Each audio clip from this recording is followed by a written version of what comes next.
Test 1, 2. Hey, I can hear myself. Can't hear myself think, but I can hear myself talk. Hmm. How's that coming? Anything? Hello. Check in. How 1, are ya? 2. I'm all right. You can hear me okay, Shannon? I can. Who's this? Beautiful. Is that Scott, Scott? it is, man. Okay, so I guess I don't have to call you then.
So I'll just turn.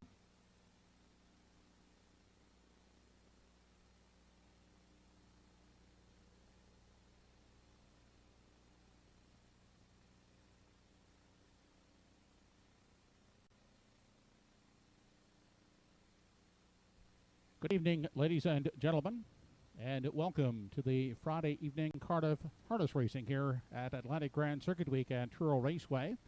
The current temperature is 29 degrees Celsius in Truro. Under mainly clear skies, tonight's track condition has been rated as fast. The card this evening is conducted under the rules and regulations of the Atlantic Province's Harness Racing Commission. The senior judge this evening is Kevin Kroll. Associates Alex Monroe and Greg Nixon. Only one program change on tonight's card. That's in the fifth race. It's a driver change. On number 5, Check Your Source. Make it Gilles Barrio. In race 5, Gilles Barrio drives 5. Check Your Source. Post time for the first race set for 5 p.m. in less than 15 minutes. The mutuals are now open and selling.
Hey, good evening, everyone, and welcome to another broadcast coming out of Truro Raceway in Nova Scotia. I'm Sugar Doyle live in the Universum Studios in Charlottetown, Prince Edward Island. With us tonight, Scott Waddell is in the Moncton studio, Moncton, New Brunswick. Scott Waddell, happy to have you with us tonight. We're going to do a quick intro because I can see there's plenty going on over in Truro already there, setting up for something very special prior to the opener. So nice to have you with us, Scott. All right, we'll come back with Scott, and we're going to get you right back to Truro Raceway.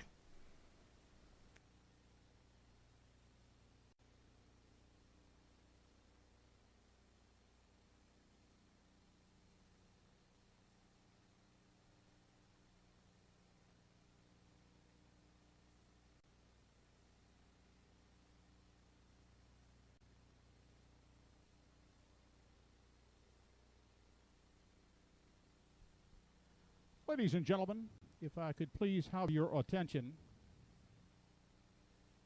On June 10th of this year, the Truro harness racing community lost a family member with the passing of Arthur Butch Doyle.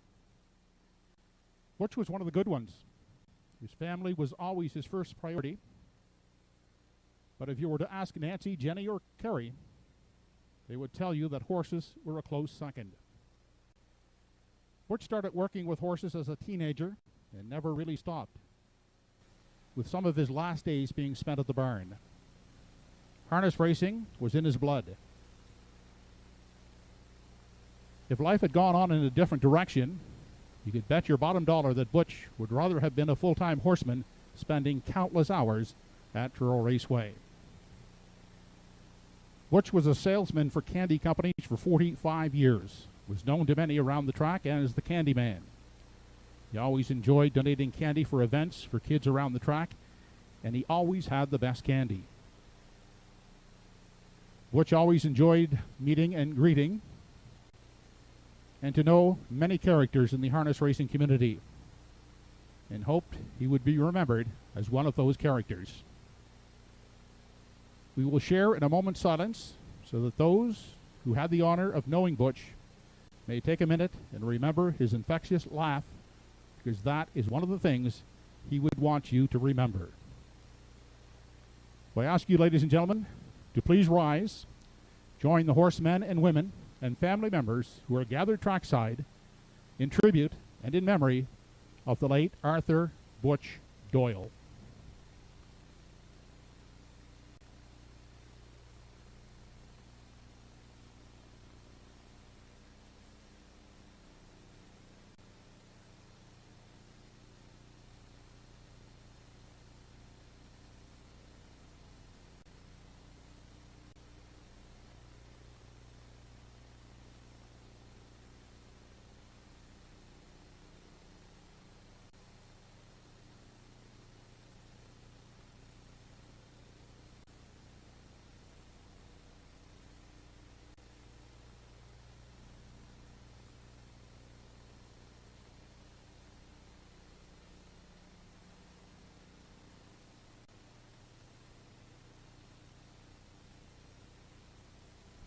Thank you.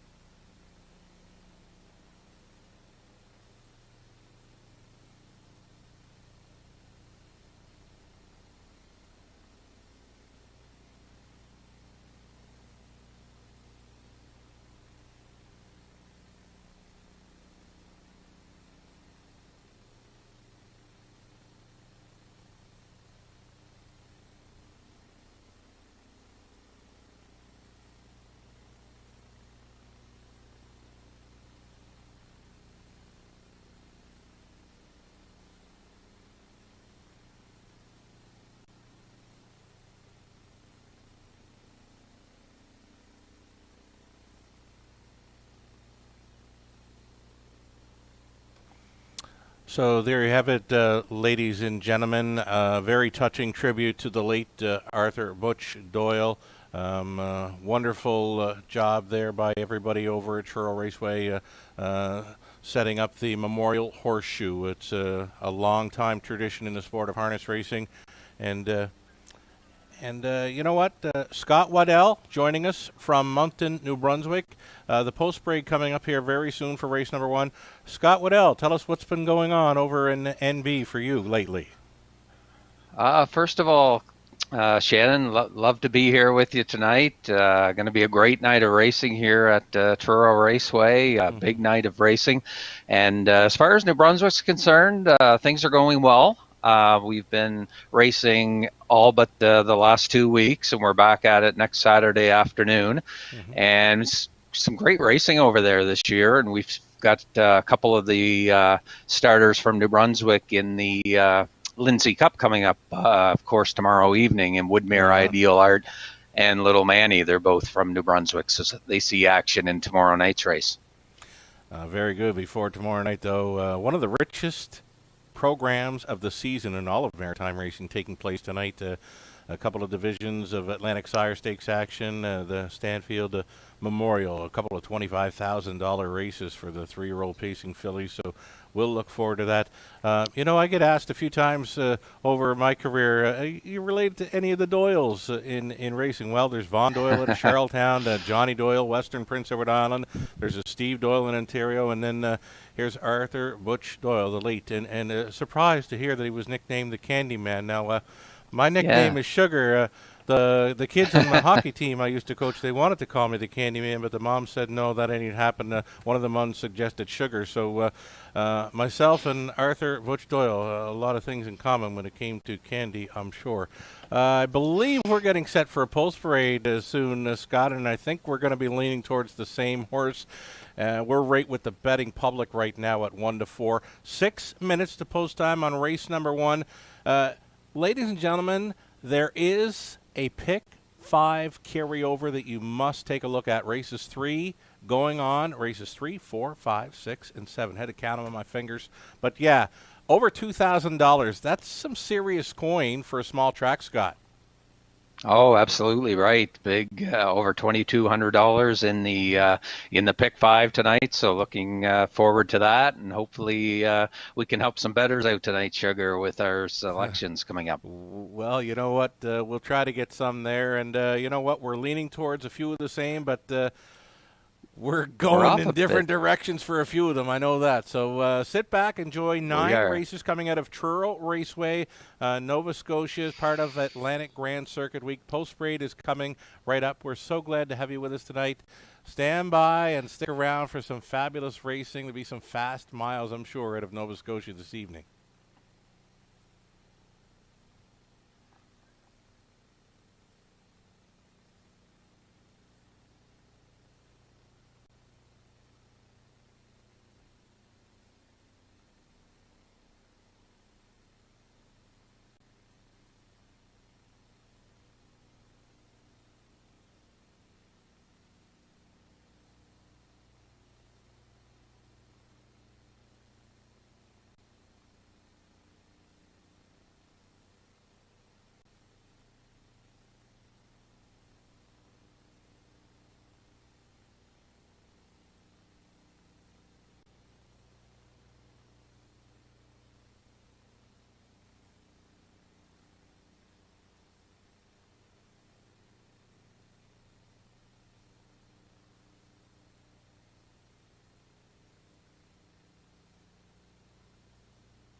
Parade marshals Emily Hines and Haley Cody are leading the entries postward here for this evening's first race. It's the Butch Doyle Memorial Pace. From post 1 is Gangbuster Hanover. Dr. Jim Shive is the owner. Dr. Trevin Shive will do the driving. For post 2 is Pull Me Through. Joe Baxter for Jennifer and Sean Baxter. The Pollies, Doug Jr. and Sr., along with Gordon and Joanne McComb, are the owners of number 3, Brookdale Joey. Bernard McCollum will steer. Jack Flash is a gas from post 4. Henry Smallwood aboard for Cyril Harvey. Nova Scotia Beach has post 6. Archie Hattie, Lorraine Daly, and Gordy Rudolph are the owners. Darren Crow is the driver. And Ernie Laughlin will pilot from post 7, Fifth Estate. He's owned by Michelle Patrickin. Post 5 of the first race in less than 3 minutes.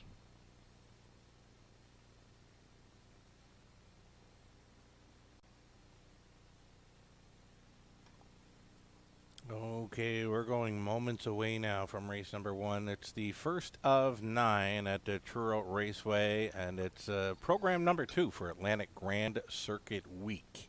The betting public really getting behind this favorite in race number 1 being the 6-horse Nova Scotia Beach. Darren Crow, the trainer driver, and you know what? From 5 outings, been second 3 times, and in the show spot once. I believe he's sitting on his first win of 2021. Again, a second best 157 and a 3. Last time out, I think Crow can take him all the way here. Scott Waddell joining us out of New Brunswick. Your thoughts on race number 1, Scott? I think we're leaning towards the same one. Yeah, we are, Shannon. I'm all over the 6 as well. Nova Scotia Beach sitting at 1-2 right now, and that last line kind of pops out 157 and 3. As you say, Darren Crow in the bike, and Darren, one of the most talented teamster at Truro Raceway, and always can get one around. So look for Nova Scotia Beach to be in the hunt early from post position number 6. And like you say, he's got 3 second place finishes and a 3rd from 5 starts, but looks like the top selection here in the first.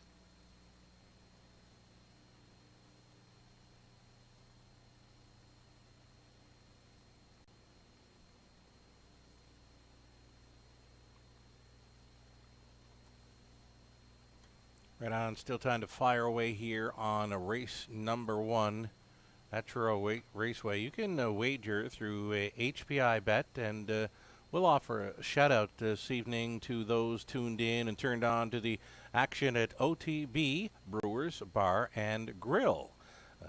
That's right, wager on HPI, and those tuned in and checking out the action from Brewster's Bar and Grill. Glad you're with us this evening. Moments away, the heaviest action continues on number 6, appropriately named Nova Scotia Beach. There's a 2-year-old in here on number 1, Gangbuster Hanover, going out for Shive. Qualifier says he's ready to go. Right now we're getting a look at a long shot player, and Jack Flash is a gas. Kind of a neat little name there. First time starter for the veteran trainer driver Henry Smallwood. Jack Flash is a gas. He'd have to show a whole lot more here than his qualifier, where he was well back in 2:03. This first race has the capabilities to go sub 2-minute speed here. I'm thinking the 6-horse still getting pounded here in the opener. Still time.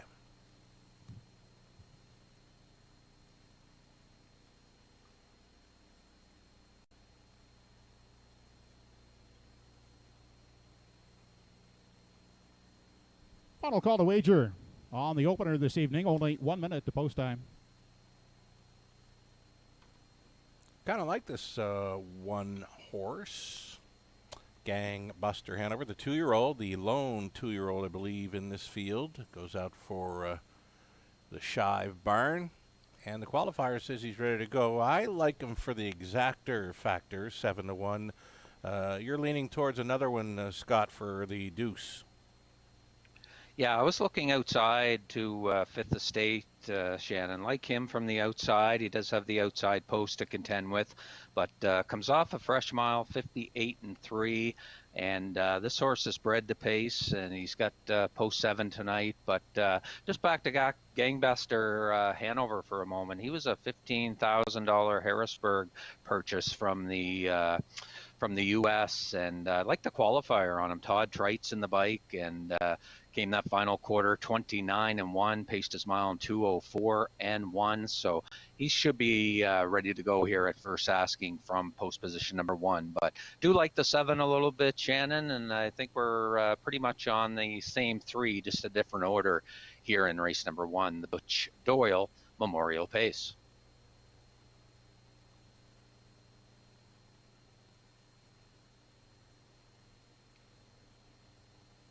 Right on, Scott. Yeah, I've included the 7 as well, Fifth Estate. There's probably some early speed to work with, though that post could throw a wrench into his plans. One thing about the 2-year-olds, especially a first-time starter, I know he's got the rail advantage, the 1-horse Gangbuster Hanover, but the the 2-year-olds, they tend not to show a whole lot of early speed in the early going. So Gangbuster Hanover be interesting to see where he finds himself sitting at the quarter. If he's up close, I think he's going to be a huge part of it. If he's sitting 5th or 6th, it's going to get much tougher for the rookie pacer, the son of Betting Line, to get involved. There's a look at number 7, Fifth Estate. I believe the horses are getting set to go postward.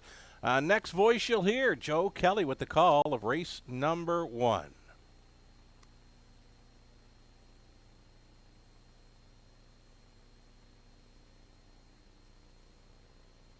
Home Hardware Building Center starting gate now moving up for the first race. It's post time.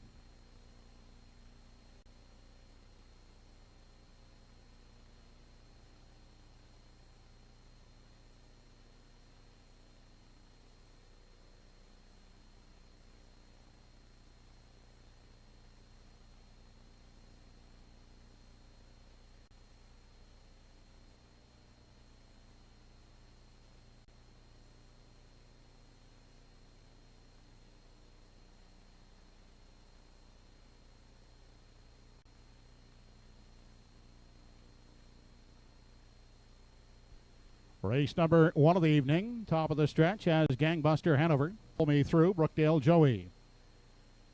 Jack Flash is a gas, Brookdale Jack, Nova Scotia Beach, and Fifth Estate.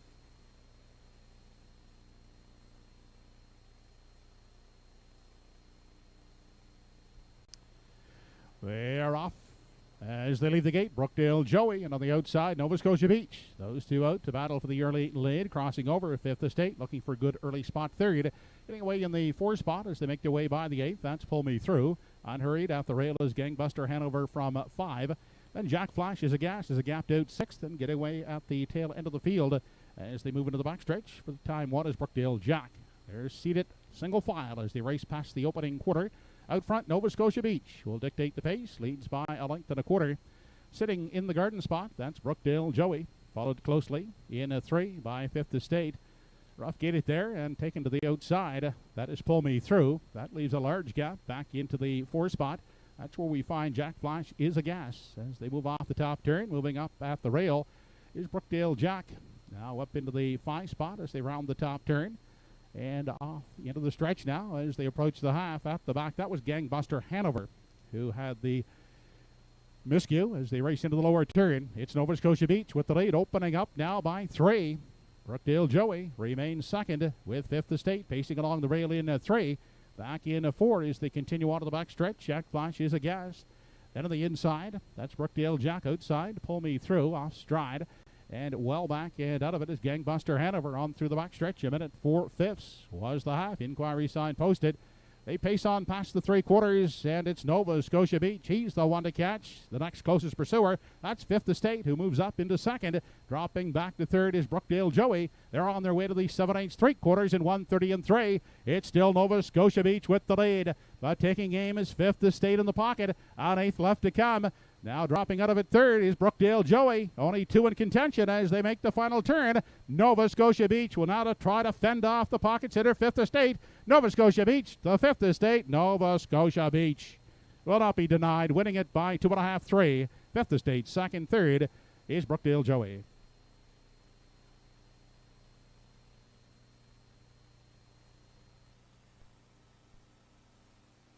A mile in 1:59 3/5.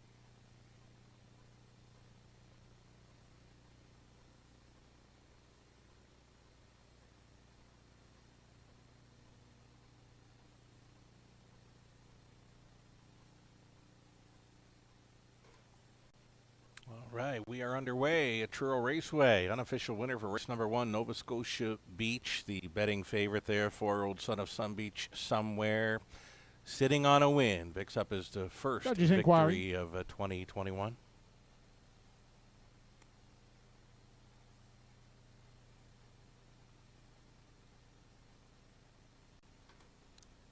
All right, I believe Joe I was was just looking at the set break to by 2, Pull Me mention, Through. Yeah, here we go. Joe Kelly was mentioning judge's inquiry here. They are going to review action going to the quarter mile there. Number 2 was off stride going to the quarter. So a judge's inquiry, Joe Kelly says, here in race number 1. 6, 7, and 3. Nova Scotia Beach, a well-meant winner here, and coming home 29 flat to win 159 and 3 for the Maynard mark. On his way back to the winner's circle, we are under a judge's inquiry. I don't think it's going to affect the exactor, though. Scott Waddell fed you a 6-7 exactor here in the opener. Nice going, Scott.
Back in victory lane, the winner of the Butch Doyle Memorial Pace, number 6 on your card, Nova Scotia Beach, 4-year-old gelded son of some beach somewhere, out of the Hawaiian Classic. By Archie Hattie, Lorraine Daly, and Gordy Rudolph, trained and driven by Darren Crow, Nova Scotia Beach, taking a new lifetime mark of 159 flat. Butch Doyle Memorial Cooler presentation trackside.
Ladies and gentlemen, if I could please draw your attention to victory lane.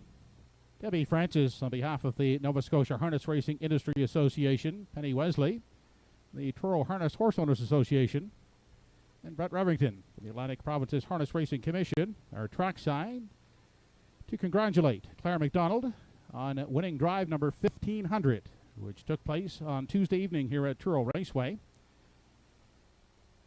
Claire started 2021 just 2 driving victories away from the 1500 mark. Once the Atlantic Sire Stakes got rolling, it didn't take her long to make up the difference.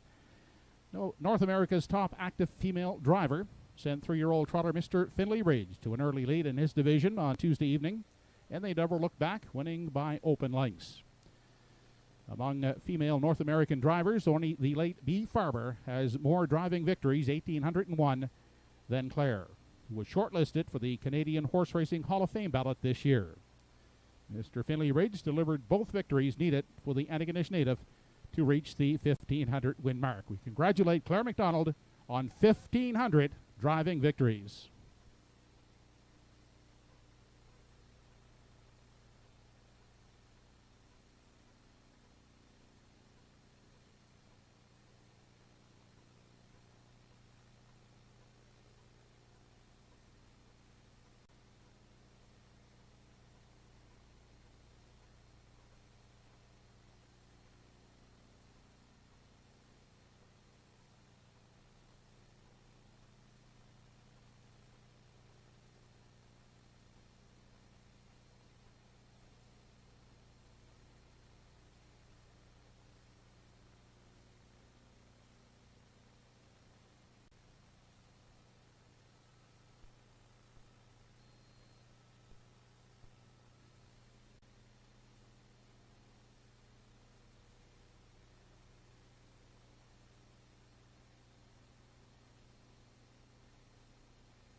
Here is the complete rundown from race 1.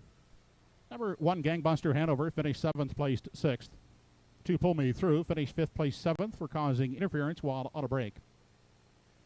3, Brookdale Joey was 3rd. 4, Jack Flash is a gas, finished 4th. 5, Brookdale Jack was 6th, placed 5th. 6, Nova Scotia Beach, the winner. And 7, Fifth Estate was 2nd. Fractions for the mile, 29 and 2. A minute 4 fifths, 1:30 and 3. The mile in 1:59 and 3 fifths. A new lifetime mark for Nova Scotia Beach. Top down after the placings. Your program is 673-4512. 673 try, $33.90. 67 exactor, $7.70.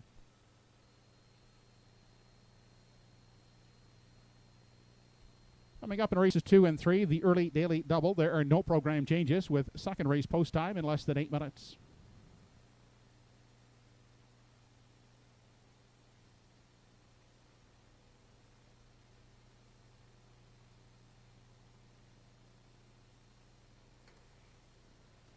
Okay, wonderful job, Joe Kelly, with the call of race number 1. He says 8 minutes away from race number 2, and a fine job by those at Truro Raceway honoring the late Butch Doyle, and presentation there to Claire MacDonald, 1,500 career driving victories, and that came aboard the trotter Mr. Finlay Ridge earlier this week, part of Atlantic Grand Circuit Week, and one of the richest nights of all of maritime racing this season taking place tonight at Truro Raceway. A couple of $25,000 Stanfield Memorial races for the 3-year-old pacing fillies on tap tonight.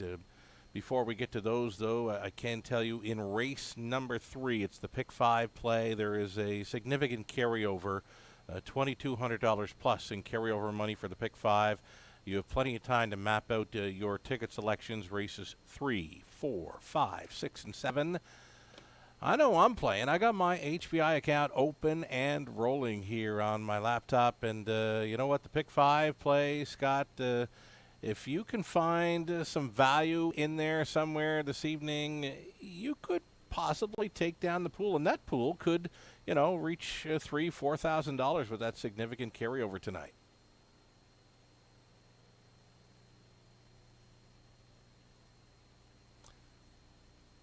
Scott Waddell joining us out of the Moncton studio, Universum Studios here in Charlottetown. I'm Sugar Doyle with you for the balance of tonight's card and into tomorrow evening as well. In between race commentary, of course, it's Joe Kelly with the calls out of Truro, Nova Scotia, Truro Raceway, 6 minutes away from race number 2, and the second race coming up.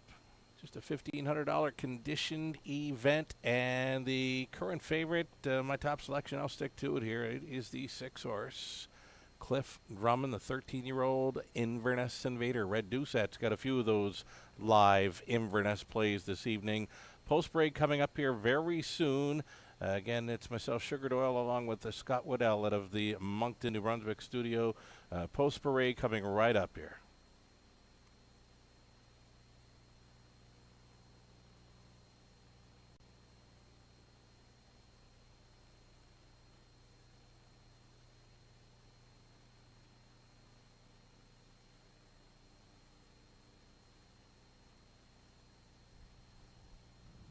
With the call to the post, the entries are now on the track and on parade for this evening's second race. From post 1 is Preceptor, owned by Roseanne Langell, Paul Langell driving.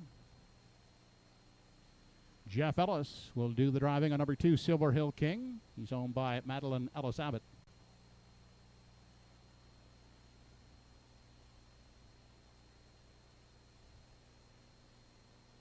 Ernie Laffin drives from post 3, Go With It, owned by Gordy McCabe. Annette Matthews, Andrea, and Roder Matthews Renison are the owners. Dave Dowling will drive. Number 4, Lively Freddy. From post 5 is Black Electra, owned by the Won't Back Down stable. Darren Crow is in tow. And Cliff Drummond has post 6, Redmond Doucette aboard for Evan Gillis. Second race post in less than 5 minutes.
All righty, here's 3 minutes away from race number 2, getting a look at the veteran pacer, Cliff Drummond. Came in from Rito this spring out of a $7,000 claiming level, and has been he's been okay there over Inverness.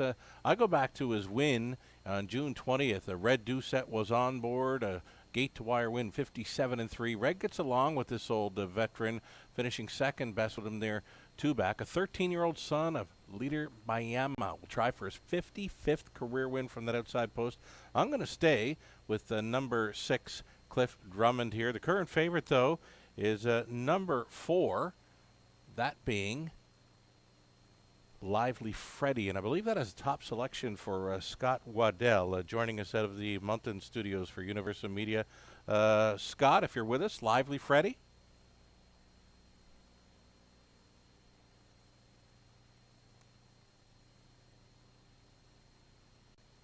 Okay, so some technical issues there, obviously, out of Mountain there for Scott, but yeah, he's going to try the 6th Lively Freddy, and I've got that horse pegged for second at the exactor. Again, my top selection, I'll stick to it. Red Doucette's got a live player here, I believe, with Cliff Drummond, the 13-year-old, 54-time winner. He's been second best and third best, 46 times on both, just shy of $300,000 in career earnings. Maybe, just maybe, Red sends this one right downtown in Mountain. Or, well, waiting on Scott from Mountain. Right downtown in Truro. How's that? 2 minutes.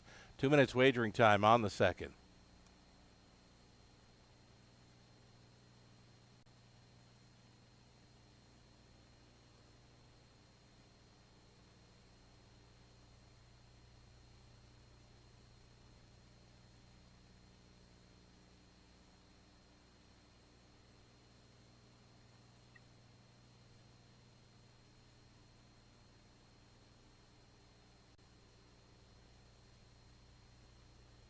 And again, special thanks to our sponsor, Clarence Farm Services and Equipurina for all your equine feeds and needs. As we look at number 4, Lively Freddy now. And Lively Freddy is my top pick here. I like the David Dowling factor from post position number 4, a winner in his last outing, 159-4, closed a good 129-2 with a back 9-3. And right now you're getting 9-5 on number 4, Lively Freddy. He's my top pick here in race number 2.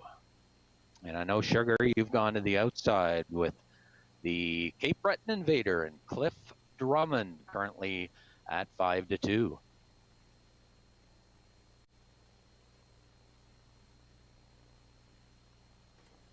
Right on. I'm going to stay with that Invader coming in from Inverness / Cape Breton, Cliff Drummond. And, yeah, 2-1. There's a few of them taking action here. The 1, 4, 5, and 6 all kind of bet evenly there. Race number 2 coming up. A third selection for us both happens to be the 5, Black Electra. Goes out for Won't Back Down Stable of North River, Nova Scotia. Darren Crow, possibly with another live player after taking the opener with the Nova Scotia Beach. Was sitting on a win. Getting close here for race number 2 of 9 on this second card of Atlantic Grand Circuit Week out of Truro Raceway in Nova Scotia. There's a look at that 5, Black Electra. Definitely one to be thinking about. She hasn't hit the winner's circle just yet in 2021. She's had plenty of opportunities with 8 starts under her belt this season. She's been second best twice. Showed up for the show dough 2 times as well. She's been right there in her last couple, second and third, and 57-3 last time out. A win would not surprise here. 9-2. Getting set to go postward here. Again, it's the second of 9 on one of the richest nights of maritime racing this season. Glad you're with us.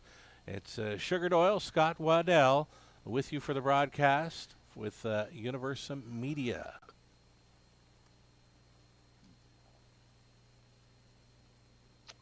Yeah, what a night for purses. Over $75,000 in purse money tonight. 2 divisions of the Frank and Beth Stanfield for 3-year-old pacing fillies. Also the 2-year-olds coming up in action as well as we get set here for race number 2. And don't forget, coming up, that pick 5 carryover, over $2,200 in the bank tonight. So a great pool to go at for your pick 5 coming up later in the program. And there's number 1, Preceptor, off the inside. Looking on your monitors now, a second place finish so far on the season. And gets the services of Paul Langell, the 8-year-old son of Vintage Master. What a decent trip his last start, pace a mile in 1:58, left from post 3, set for the entire mile. But Paul Langell, one of the most powerful stables here at Truro Raceway, and he's got the post advantage here in race number 2 with Preceptor from post position number 1. You're getting 6-1 on number 1, Preceptor.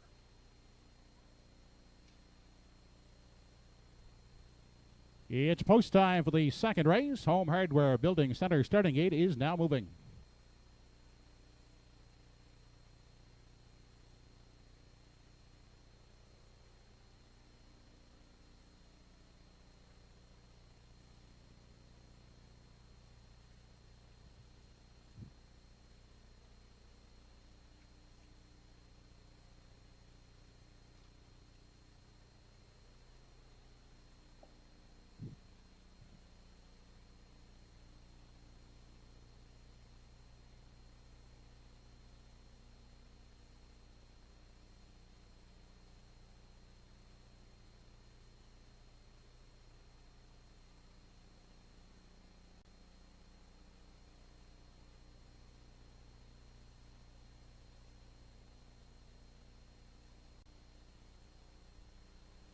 Second race on this evening's program has Preceptor, Silver Hill King, Go With It, Lively Freddy, Black Electra, and Cliff Drummond.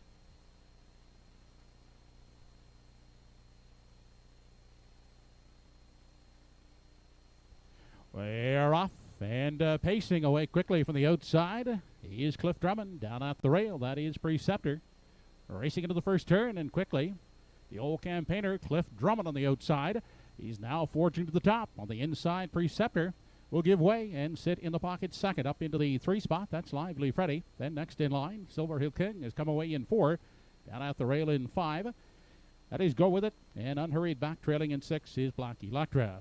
They check in at the opening quarter with Cliff Drummond in control of the field. A length and a half is the margin. On the pocket sitter, Preceptor.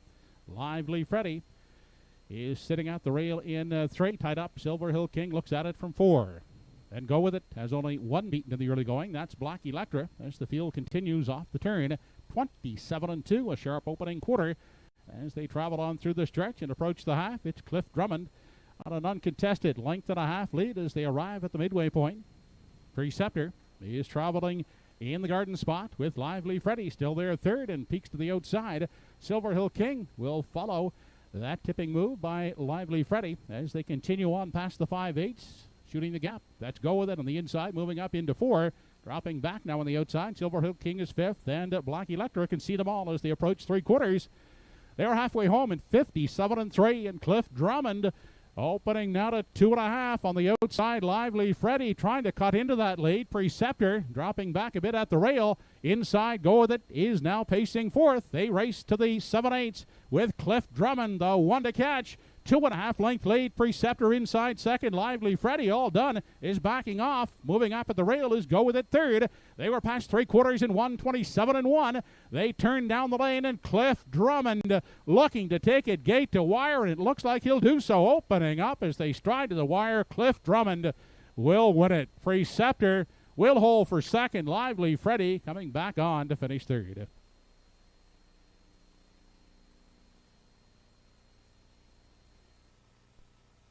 Mile in 1:56 3/5.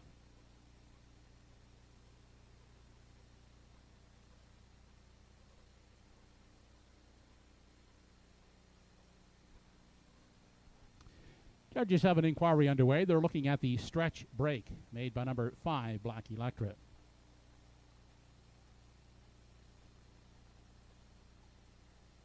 Already another inquiry here. Judges looking at the break by 5 through the stretch. You're looking at number 6, Cliff Drummond, coasting home on the slow-mo. Red Doucette, as mentioned, gets along well with this old campaigner. a sharp winner in 57-3 about a month ago. Then he was a second-place finisher with him off a two-hole ride, two back, and tonight he goes downtown in Truro, 27-2. Quick opening quarter.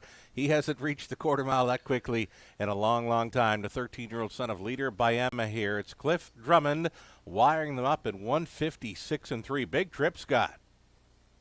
Oh, outstanding trip, and you were bang on there. And we all know Redmond Doucette loves to fire them off the gate, and he got this veteran campaigner right to the top, and was he top shelf tonight. Big, big trip here in race number 2 by number 6, Cliff Drummond. He'll be in the winner's circle in just a few moments here in the second race, the Clarence Farm Services Limited Pay.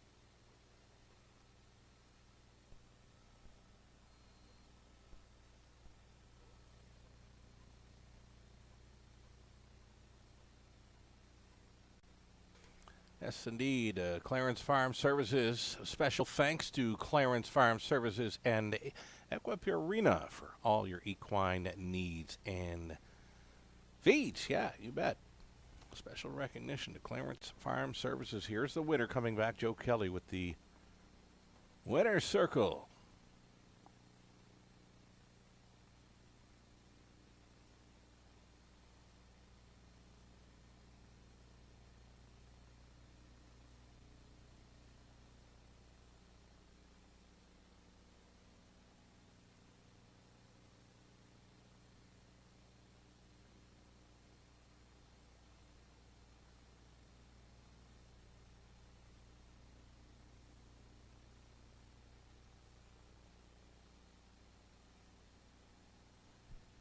Back in Victory Lane, the second race winner, number 6, Cliff Drummond. He's a 13-year-old gelded son of leader Bayama, owned by Evan Gillis of Inverness, trained by James Copley.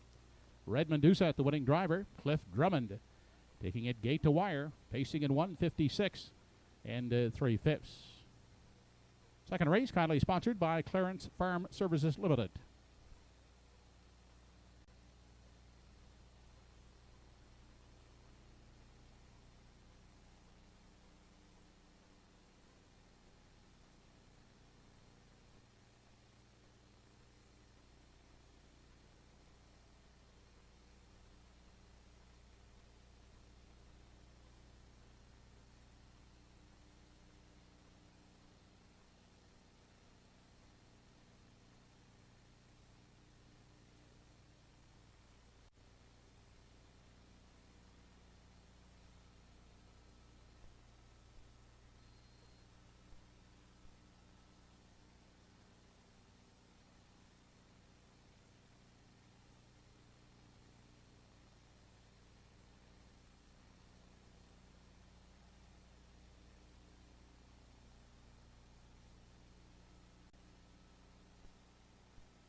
Second race is now official. 1 Preceptor was second. 2 Silver Hill King finished 6th, placed 5th.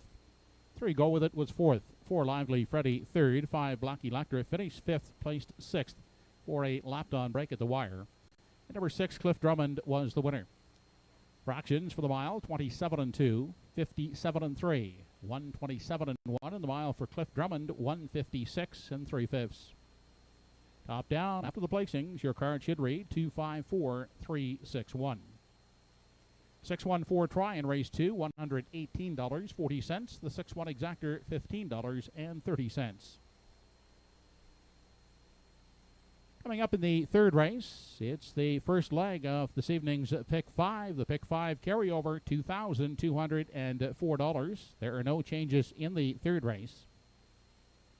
The only change that will affect the Pick 5 is a driver change, and it's in race 5. Number 5, Check Your Source. Make the driver Gilles Berriot. Post time for the third race is in less than 10 minutes.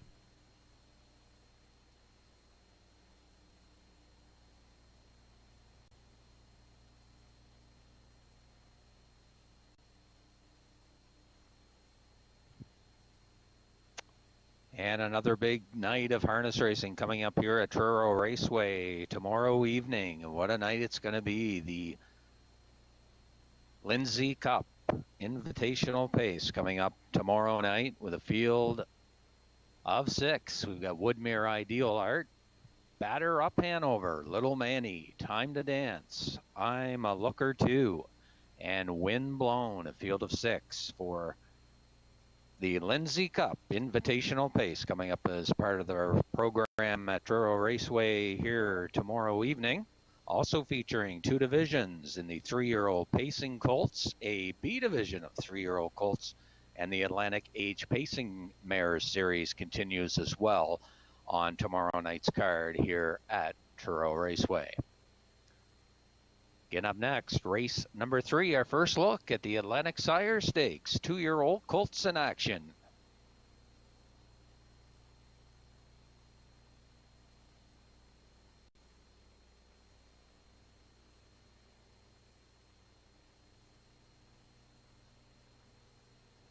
Right on, Scott. Loaded card for tomorrow evening. As mentioned, the Glamour Boys, the 3-year-old Pacing Colts. Then you got the aged Pacing Mares and best Pacers in the Maritimes. Time to Dance. Tough to maybe go against in that Lindsay Construction Invitational tomorrow evening. But you know what? There's a Windblown who's been very sharp for the home team at Truro Raceway. So Windblown, a tough task. You know, if there was ever an invitational in the Maritimes that may have been, you know what, a handicap by post positions, tomorrow night would have been it for the Lindsay Construction Cup. I mean, Time to Dance draws the center of the gate where Windblown actually drew the outside post. So I got thinking about that. I don't think invitationals can never be handicapped by post positions, but if you ever wanted to try one that way, tomorrow night's edition of the Lindsay Construction Cup, that would be it.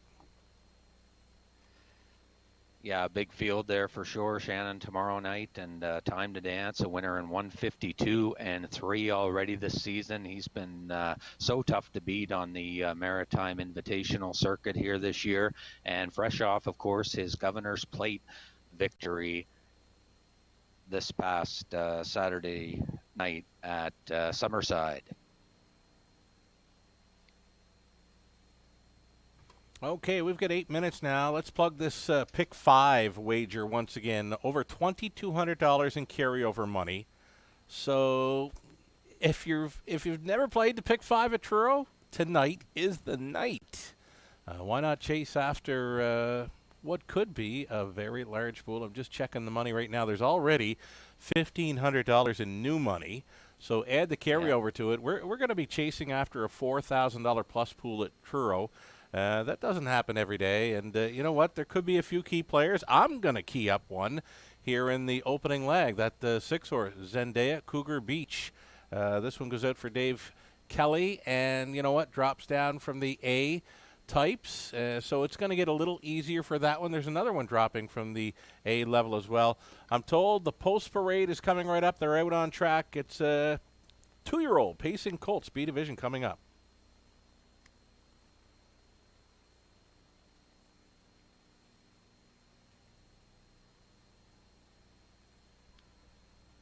Parade marshals Emily Haynes and Tinseltown Whiz Kid, along with Haley Cody and Brenna's Solena's Checks, are leading the 2-year-old Colts postward in the Atlantic Sire Stakes B Division for a purse of $3,000.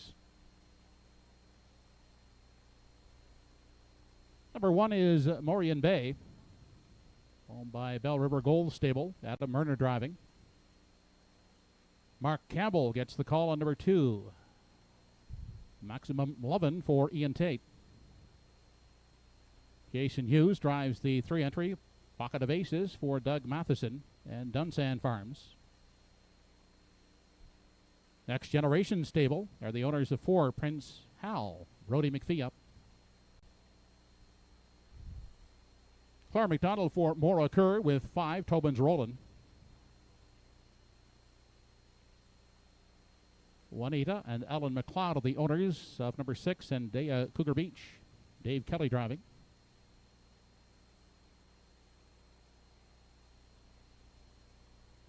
Number 7 is J.J. Elvis, owned by Brent Boucher. Redmond Doucette gets the call. 2-year-old colts will go to the gate in less than 5 minutes.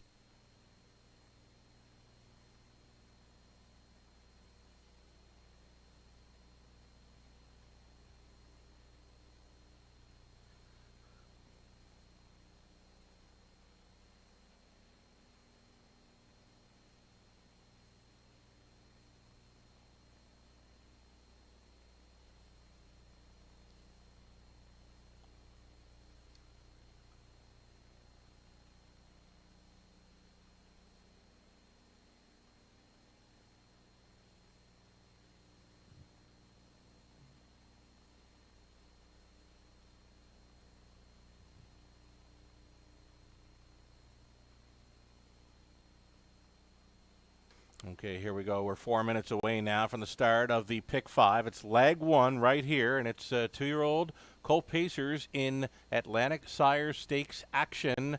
I like the chances for this 6-horse, a son of Cougar Hall, this being Zendaya Cougar Beach. Goes out for trainer-driver Dave Kelly for Juanita and Alan McLeod of Brackley, Prince Edward Island. We're not far away from Brackley here this evening. Zendaya Cougar Beach. Again, keying up this one to begin to pick 5. His miles and final quarters are clearly the best on the program page here. 3-2 currently. A tough post to overcome, but as mentioned, the miles and the final quarters, that's enough for me. Zendaya Cougar Beach, my key to begin this pick 5 play with over $2,200 in carryover money added. I believe we're going to get a look at the 2-horse. That'd be a top selection of Scott Waddell, who's joined us tonight from the studio in Moncton, New Brunswick. Yeah, and definitely, Shannon, that 6-horse does show some impressive trips that last quarter. 28-3 in his last outing, paced a mile in 2 minutes and 2/5. I like number 2, Maximum Lovin' a little bit. I like the driver change here to Mark Campbell, the 2-year-old son of Proven Lover. Paced a mile in 2:01 and 1 in his first lifetime start. And they came that back half, 58 and change. He gets the driver change to Mark Campbell on tonight's card here in the B division for 2-year-old pacing Colts. And kind of like him here, and the bettors are on him a little bit. 8-5 right now on the 2, Maximum Lovin'. As you can see on your monitors, son of Proven Lover sitting right now at 8-5. Right on. I kind of like him too. You know, Mark getting comfortable with him, scoring him down, and got around that first turn okay. The connections obviously are kind of high on him. They started him off at the A division, racing for over $16,000 in Summerside. Finished well back though. Still race timed in 2:01, which is quicker than many on the page. And as you mentioned, Mark Campbell gets the catch driving assignment here for trainer Claire McDonald. Bred in Tignish, Prince Edward Island by Lee Gavin, a son of Proven Lover, Maximum Lovin'. Could be a bit of a tongue twister for Joe. I know sometimes these names can throw a little wrench into the tongue, and Maximum Lovin'. There we go, 7-5. Second choice currently and a top selection for Scott Waddell. I liked him for a top 3 finish. Maybe one to include in your opening leg selections for this pick 5 carryover.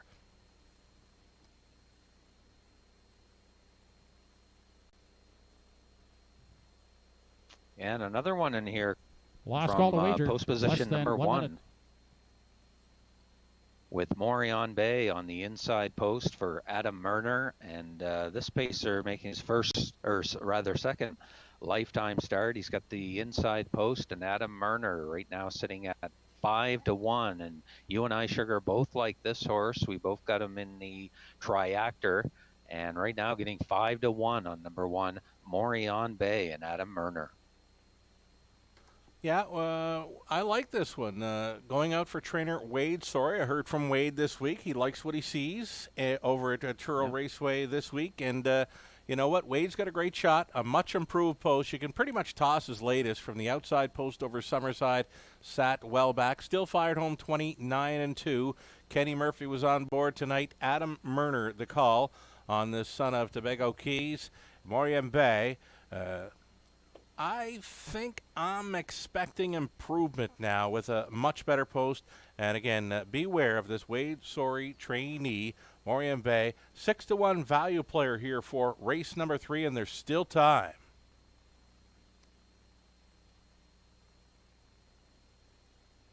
Definitely still time to get in on the pick 5 over 2,200 carryover. And as mentioned, pool should be up over $4,000. And right now the betting public liking the 2-horse and Mark Campbell right now even odds as the starters get set on the backstretch. Maximum Lovin'.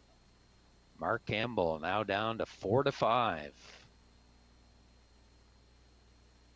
Just going to update that live money is over $1,800, so you will be playing into a pick 5 pool over $4,000, combining with the carryover money. You know what? Some people could be coming in late, pounding late, and betting a big price on their pick 5 play. We've seen it in London. We've seen it at other tracks. It just bumped up just shy of $2,000 in new money now. So, again, if you're with us tonight, still time to fire in late on this pick 5 play. It appears the starter was calling for the horses. It's Atlantic Sire Stakes, 2-year-old Colt Pacers. Joe Kelly with the call for race number 3. Starter has called in the 2-year-old colts for the 3rd race. The Home Hardware Building Center starting gate is on the move.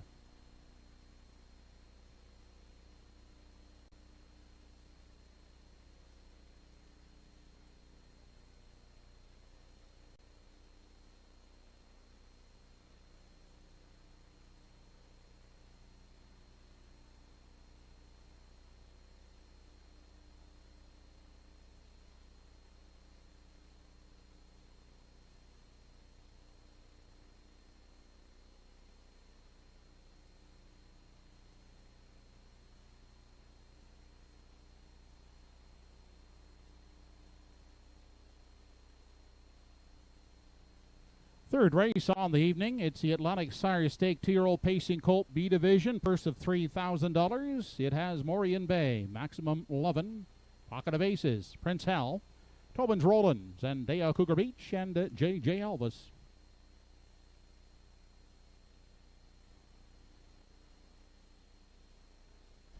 They are off, and off stride behind the gate went Tobin's Rollin', shooting out for that early lead as they race into the first turn. That's Prince Hal. As they race on over to the opening 8th, Moriam Bay gets away in the pocket, crossing over. Zendaya Cougar Beach finds a gap 3rd, then getting away in 4. That's Maximum Lovin'. And a back pacing in 5 as they continue on through the backstretch and race on to the opening quarter. They race to the backstretch with J.J. Elvis in 5. Maximum Lovin' is the 6th away, and back trailing in 7 after the gate miscue is Tobin's Rollin'. The 2-year-old colts will travel single file as they near the 3/8, and up front it's Prince Hal in charge of the field. He'll lead them past the 3/8 and off the top turn. Moriam Bay is in for the 2-hole ride as they race off the top turn. Zendaya Cougar Beach biding his time at the rail is pacing along in a 3. Opening panel was 29 and 4/5 seconds. Then we go back to Pocket of Aces, who looks to the outside from 4. Also moving is Maximum Lovin' in 5, inside J.J. Elvis 6th, and catching the field, Tobin's Rollin' back there trailing in 7. 2-year-olds were past the half in 1 minute and 4/5 seconds. They continue on into the backstretch, and Prince Hal is still the boss, a length and a quarter of the lead in the pocket. Moriam Bay content to stay there. First over to attacker Zendaya Cougar Beach on the outside is now beginning to gain ground, and in within a half a length of the leader as they arrive at the 3/4. Zendaya Cougar Beach on the outside. Now to stick a neck in front at the rail. Prince Hal tries to fight back, but in vain as Zendaya Cougar Beach has moved on to the lead. Out there now by a length and a half.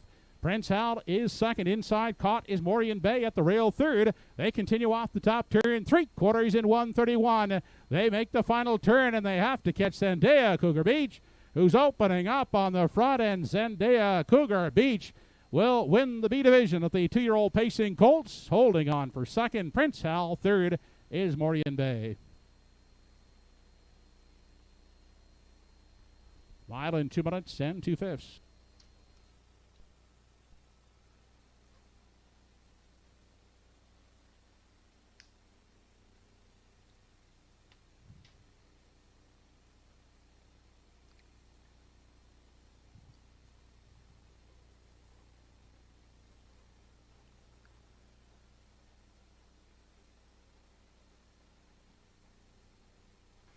Alrighty, tonight's racing action brought to you by the number 6 so far. That is 3 favorites, 3 6 horses have won all the races thus far as Zendaya Cougar Beach.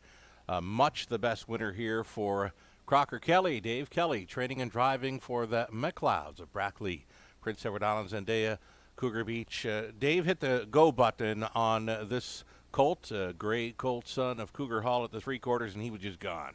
Just found another gear that the rest don't have in here, as Vance Cameron would say. So Zendaya Cougar Beach, much the best winner here in race number 3 to kickstart the pick 5 play. 6, 4, 1, and 3. Brody had a nice lever there in Pang Shui son Prince Hal, and stayed on for the deuce. And yeah, no doubt about this winner, though. Zendaya Cougar Beach, very strong. The miles, the final quarters, on paper, he just showed that he would be the one to beat, and he did not disappoint. The horse players had him well backed here in race number 3. Yeah, Brody certainly looking good early with Prince Hal and tried to fight off the 6-horse Zendaya Cougar Beach, but as Joe said, to no avail. And Zendaya Cougar Beach delivers for the bettor's choice here in race number 3 in the first division of the 2-year-old pacing colts B division for $3,000. And again, the first leg of the pick 5 here. So good luck.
Back in the winner's enclosure, the winner of the 3rd race, B Division, Atlantic Sire Stakes for 2-year-old colts, number 6, Zendaya Cougar Beach.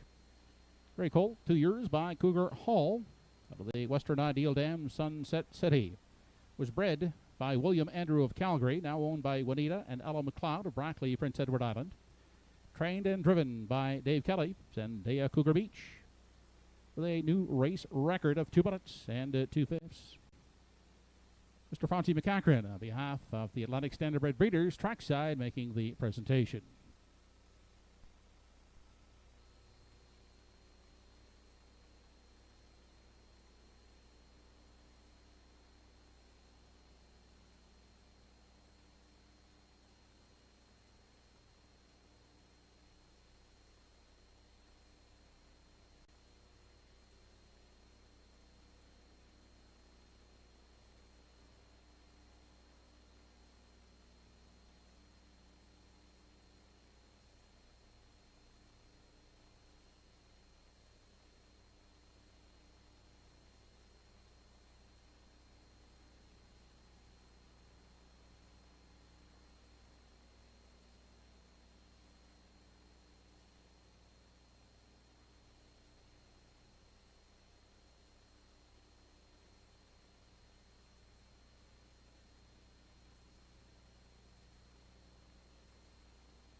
third race is now official. 1 Morian Bay third, 2 Maximum 11 was fifth, 3 Pocket of Aces fourth, 4 Prince Hal second, 5 Tobin's Roland sixth, Zendaya Cougar Beach the 6 was the winner, and 7 JJ Elvis seventh.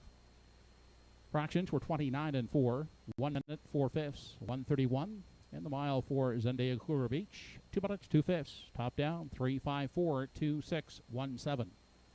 Third race triactor 641 $108 even. 6-4 exactor $23 even. Fourth race coming up. No changes to report in race 4. Post time in 10 minutes.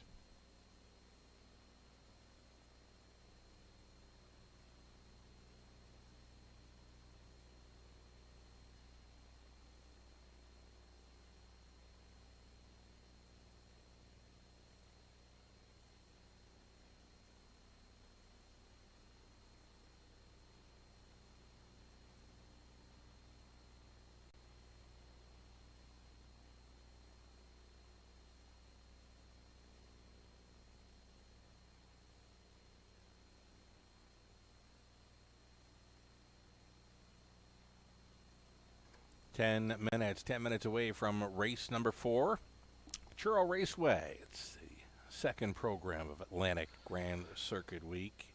Some fabulous racing on tap.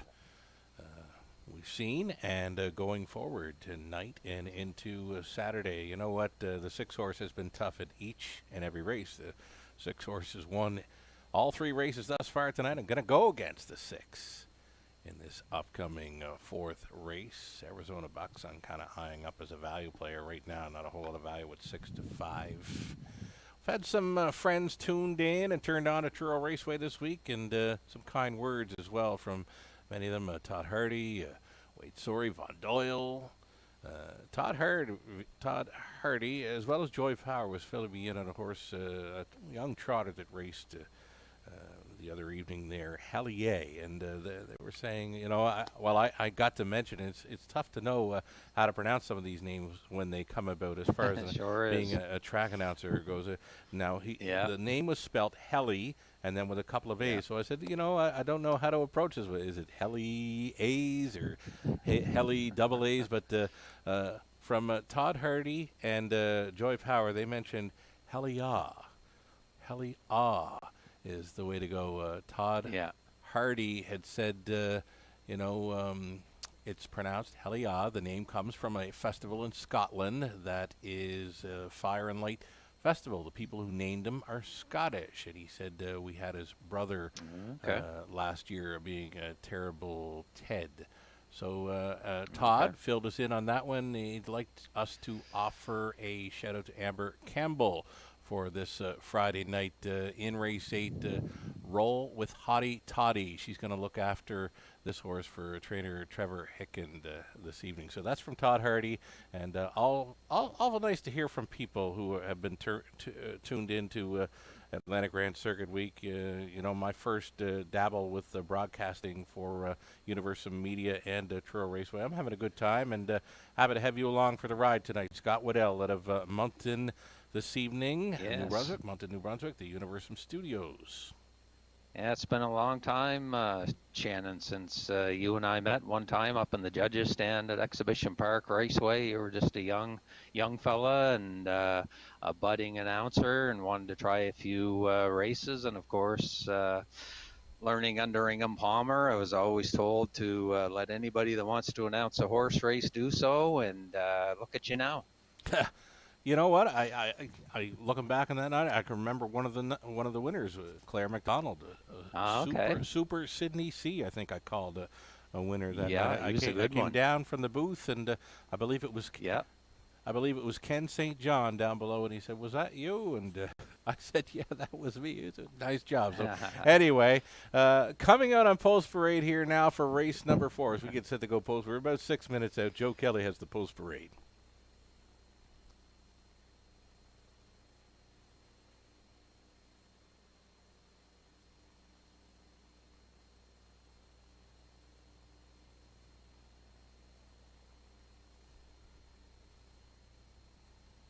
Fourth race entries now being led postward by parade marshals Emily Hines and Haley Cody.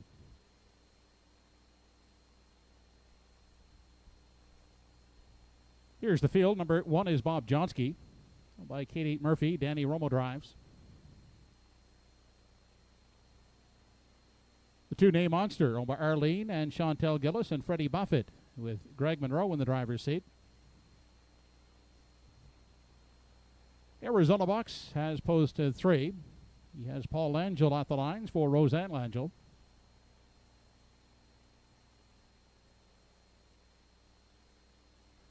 Heather Gaddy, Gail Skelhorn, Margaret Hobson, and Gloria Carey are the owners. Craig Carey is the driver of 4 Whistling Cricket.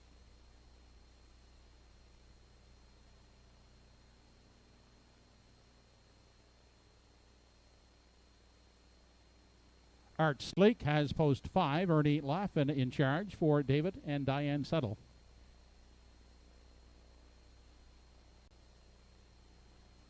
Evan Wilson owns and will pilot from post 6, Big Engine. Brookdale Maggie is the 7. Owned by the Pollies, Doug Jr. and Sr. Bernard McCollum in the seat. The Pollies also own the 8 Brookdale Ollie with Doug Jr.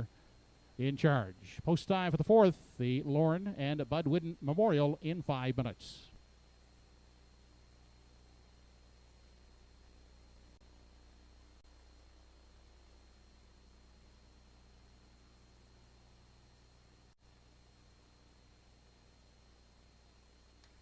We'll get a look at a few top picks here. Prior to race number 4, sending recognition out to Central Equipment Inc. for donating the side-by-side ATV to shuttle back and forth to the paddock barn, from the paddock barn towards the winner's circle. So thanks so much, Central Equipment Inc., for donating that side-by-side ATV for the shuttle this evening. 4 minutes away from race number 4, leg 2 of the Pick 5. Best of luck going forward if you did play along with Zendaya, Cougar, and we'll get that, Zendaya, Cougar Beach. Yeah. Flipping through my laptop pages here. I don't have the paper pages in front of me, so it takes me a bit of time to go back and forth here. Here's a look at my top selection then. This is going to be 3 Arizona Bucks. I expected to see value, but right now at 6-5, he's kind of overbet. He was a beaten favorite there, 2 back when he tried to go downtown, but he was a little bit too quick in the early going. Half and 57. He didn't have a whole lot left to battle with in the end. Last time out, just a trip around the track following helmets, and I think Arizona Bucks, well worth a look here. One of the more wide-open events on tonight's card. You're looking elsewhere, Scott. Yeah, actually, it's funny you say that. When I looked at the program, Sugar, it was one of the toughest races, I think, to pick, and it's pretty much wide open. And I like the 6 Big Engine. 3 starts back there. Very impressive trip over Truro. Winner in 157. And he's got 10 wins lifetime, and Evan Wilson in the driver's seat. Right now, he's at 5-2 odds. And right now, a lot of money on number 1, Bob Johnsky. In fact, he's at even money right now for Danny Romo. And I went to him for post position, or for 3rd from post 1. And I know you, Sugar, you like the 6 a little bit as well. And you went to the outside horse for your 3rd selection with Brookdale Ollie. Yeah, I do like this 6 horse. Big Engine, Park Out Trouble. I thought this one was going to find a seat going to the quarter, 27-2 last time out, but just didn't happen. Couldn't make pylon position. Does show a win, 3 back there in 57. Big Engine, and I must send another shout out here. This is for Stephen Shannon Crump out of Alberta. Now, Big Engine used to race out of Alberta for the Crumps. So maybe they're tuned in and watching Big Engine compete here from the 6 hole in race number 4. And I did go outside, as you mentioned, Scott, to the 8 Brookdale Ollie for a check. Did get the pocket ride last time out. He blasted on out of there from post 5 and rode the pocket and just missed second by a neck, 2 minutes, 2/5. Did fire home in 29 flat. Doug Polly with a rare driving assignment again. He's going to go back to back with number 8 Brookdale Ollie here. Just about a minute left to play, and the action continues here on the 1, 3, and 6 horses here in race number 4. Still time.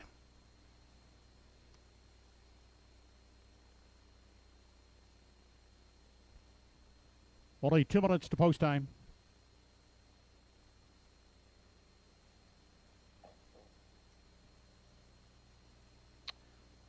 And there on your monitors now, you see number 1, Bob Johnsky. Danny Romo gets the driving assignment on this evening's program here at Truro Raceway, has post 1, and this horse has been consistent. A couple starts back there, Danny was in the bike for the pacer and came from off the pace and did get the lead in the home stretch, but just faltered early. Paced a mile though in 58 and 4, and he's 2 of 6 in the top 3. He's got rail control though, and the bettors like him as a second choice right now. 6-5 on number 1, Bob Johnsky. Danny Romo in the sulky from post position number 1 here in race number 4.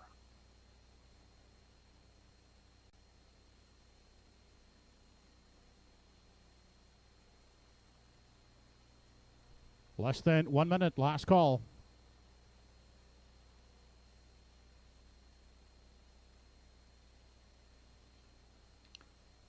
And just wanted to send a shout out to all those of you watching, of course, and betting through HPI, and a special hello to everybody in New Brunswick here, watching in St. John and Moncton and at our teletheater locations here in the province of New Brunswick, in Fredericton, St. John, and right here in Moncton in Dieppe. So a big shout out to you, those of you watching at home, and those of you playing online through HPI. Last chance here in race number 4. Hurry in if you wish any part of this 4th race.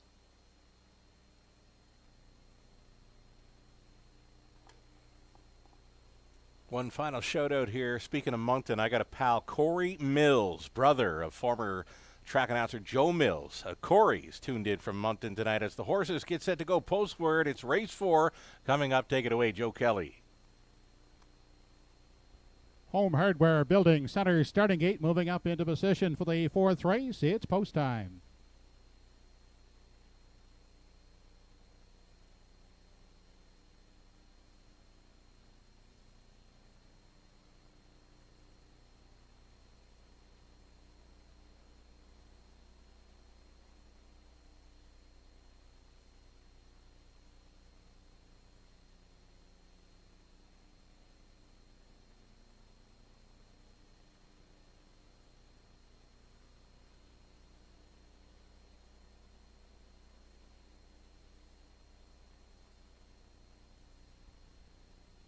Fourth race on the program, Bob Johnsky, Name Monster, Arizona Bucks, Whistling Cricket, Art Sleek, Big Engine, Brookdale Maggie, and Brookdale Ollie.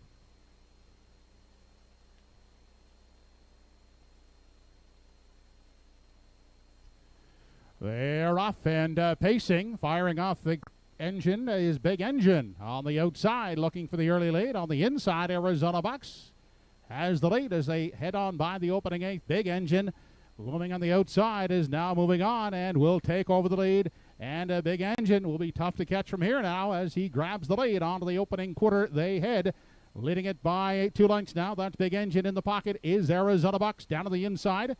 And Name Monster has gotten away in the 3 spot. Next in line, that's Bob Johnsky, 4th. Then racing away in 5 as they continue on over to the 3/8 is Whistling Cricket.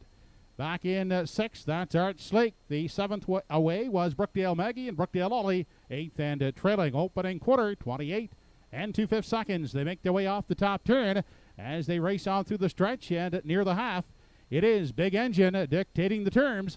Out there on a length and a half lead, Arizona Bucks in for the pocket journey. Next in line is Name Monster, 3rd. Then Bob Johnsky paces along the rail, 4th. He now steps out first over. That will provide cover to Whistling Cricket, who picks up the cover in 5. Inside 6th is Art Sleek. Back to the trailing pair, Brookdale's Maggie and Ollie, as they race onto the backside for the final time. 58 seconds flat was the half. Big Engine still the boss as they're pointed towards 3/4. Bob Johnsky will brave it first over, up to within a half a length off the leader as they arrive at 3/4. It's Big Engine being pressured by the first up attacker, Bob Johnsky. Inside, Arizona Bucks dropping back in a 3rd. Outside, gapped in the cover, Whistling Cricket, 4th. It's still Big Engine, but Bob Johnsky is still there within striking range, 2nd. 3/4, 1:27 and 3. Inquiry sign posted. They straighten out for the payoff. Big Engine clings to the lead. Bob Johnsky on the outside. Down into the passing lane goes Arizona Bucks. Arizona Bucks in the passing lane. Big Engine holding on to win it. Arizona Bucks. Second, third is Westland Cricket. Mile in 1:59 flat. Inquiry sign is posted.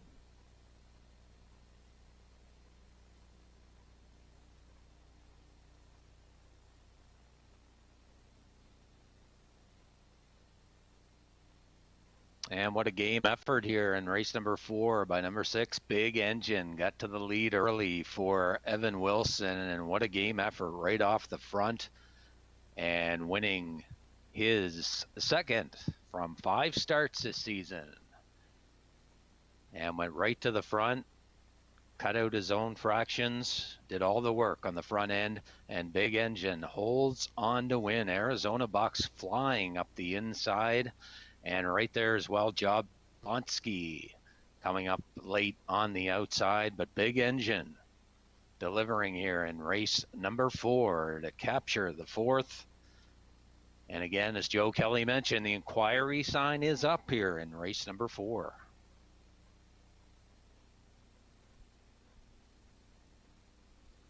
Judges' inquiry in the 4th race involves the racing action between 5 Arts Lake and 4 Westland Cricket, nearing the 3/4.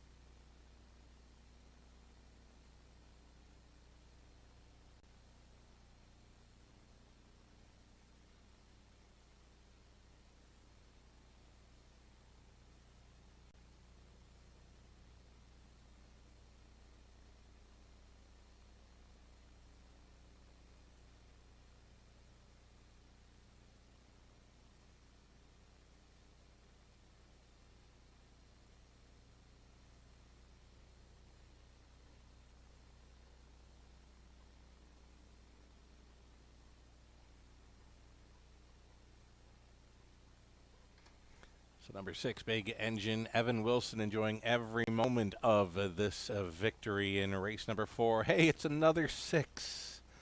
That is Another 6. The 4th time the 6 horse has won. The 6 horse is 4 for 4 this evening in Truro, and you know what? The front end speed has been holding up pretty good too. Big Engine, 6-year-old son of Test Flight, now an 11-time winner. As mentioned, he showed lots of early speed last time out, and I thought he was going to get pylon position at a 1/4 mile on 27-2, got hung out to dry from there, though. No mistakes tonight. Evan puts this one right on the point, and he goes all the way, holding off Arizona Bucks. A winner's circle coming up here. Race 4, Atlantic Grand Circuit Week, Truro Raceway.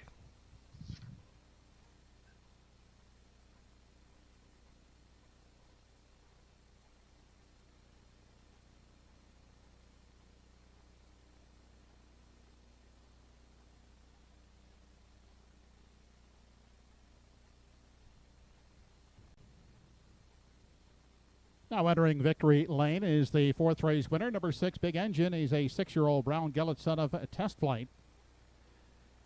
Owned and trained and driven to victory this evening by Evan Wilson of Antigonish. Big Engine pacing the mile in 1:59 flat.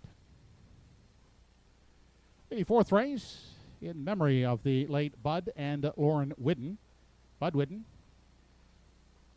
campaigned several horses over the years here at Truro Raceway. He was also a former executive of the Truro Harness Horse Owners Association.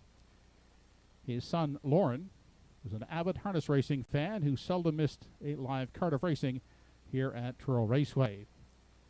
Bud's son, Barry, continues the harness racing tradition in the Whidden family. Also, Bud's grandson, Mark, is a current driver here at Truro. 4th race was in memory of the late Bud and Lauren Whidden.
Judges have determined that the inquiry will not affect the order of finish here in the fourth race.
The fourth race is now official. Number 1, Bob Johnsky, fourth. 2, Day Monster, 8. 3, Arizona Bucks was second. 4, Whistling Cricket, third. 5, Art Sleek was fifth. 6, Big Engine, the winner. 7, Brookdale Maggie, 7. And 8, Brookdale Ollie was sixth. Fractions were 28 and 2, 58, 127 and 3 in the mile, 159 flat for Big Engine. In review from the top, your program is 482 35176. Fourth race triactor 634 returned $80.90. The 6-3 exactor $12.60. Upcoming in the fifth race, we have a driver change on 5. Check your source. Make it Gilberto. Post time for the fifth race, A division of the 2-year-old Pacing Colts in 11 minutes.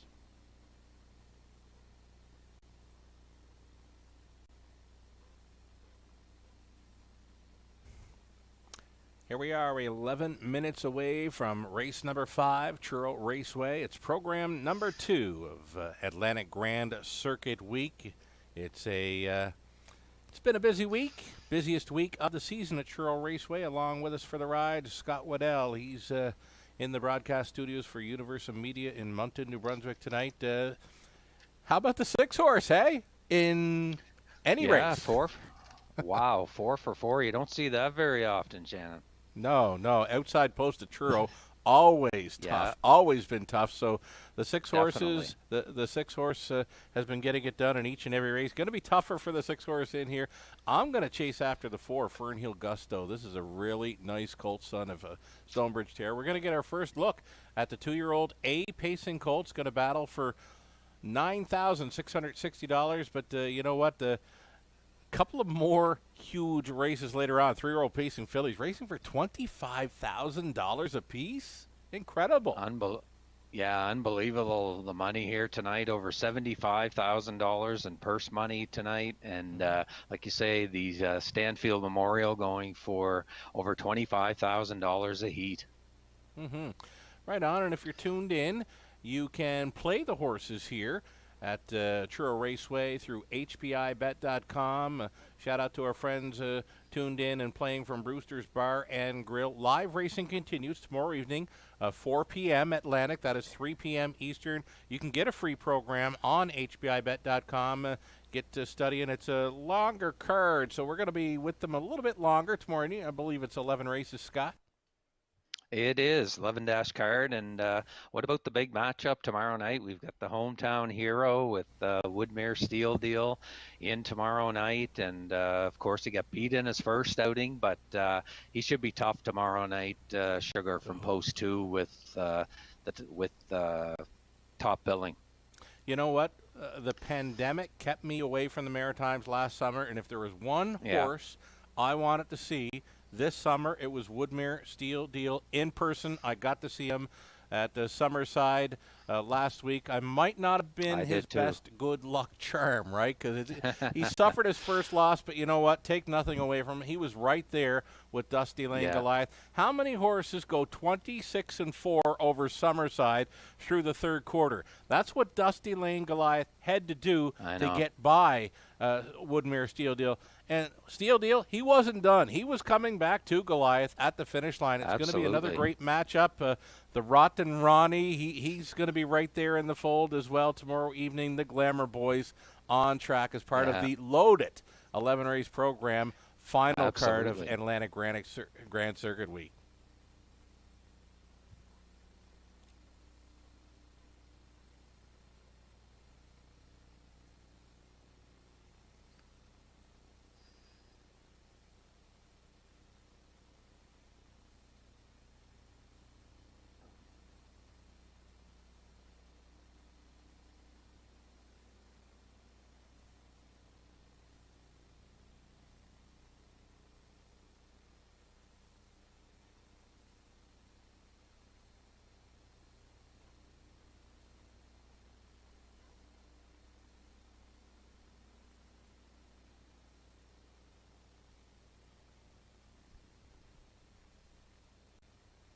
Race number 5 entries now entering the track for Post Parade for the 5th race. It's the Atlantic Star Stakes for 2-year-old pacing colts, A division. It carries a purse of $9,660.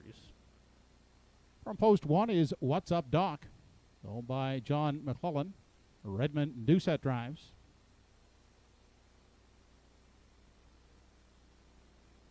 Five Guys, Horses, and Lies, the owners of number 2, Brumby.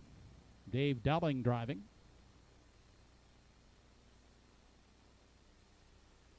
From Post 3 is Halmax Maximus. Adam Murner gets the call for Walter Simmons and Wade Surrey.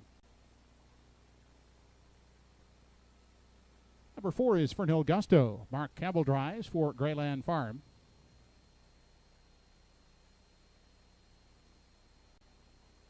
James Whalen Jr. and Glenn Dunn, the owners of number 5, Check Your Source. Note the driver change to Gilberto.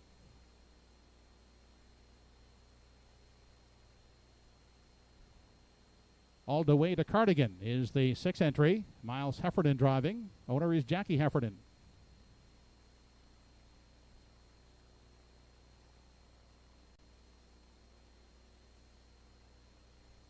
Next Generation Stables, Woodmere Gaelic will leave from Post 7, Rhodey McPhee in the sulky.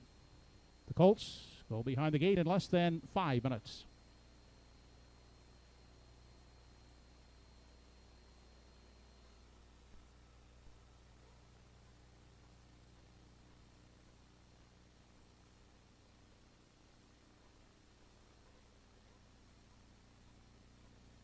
Looking at 5 minutes away from the 5th, and the 6th horse has won all 4 races. No 6 in any of those selections. Myself, Scott, the insider. No. Here is who everybody is all over, and that is the 4 horse in race number 5, Fernhill Gusto. A 2-year-old colt son of Stonebridge Terror. Parked the whole mile over Summerside to finish second best, 57-2. Now, I've always said if you're racing a half mile and you're parked throughout, that's 2 seconds. So I'm looking at Fernhill Gusto, and I'm looking at this horse maybe going 55, 56 tonight if the trip is there. Second time from Mark Campbell, 1-9 on the board, could be 1-9 in the best. You know what? If he takes leg 3 of the pick 5, the players have got to hope for a long shot in race number 6 to make that pick 5 pay.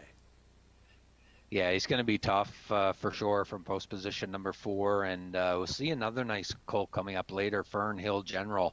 But Fern Hill Gusto, as you mentioned, parked it pretty much all the mile and paced that last quarter 29 seconds in his debut and paced a nice trip, 157 and 2. And what can you say about Mark Campbell?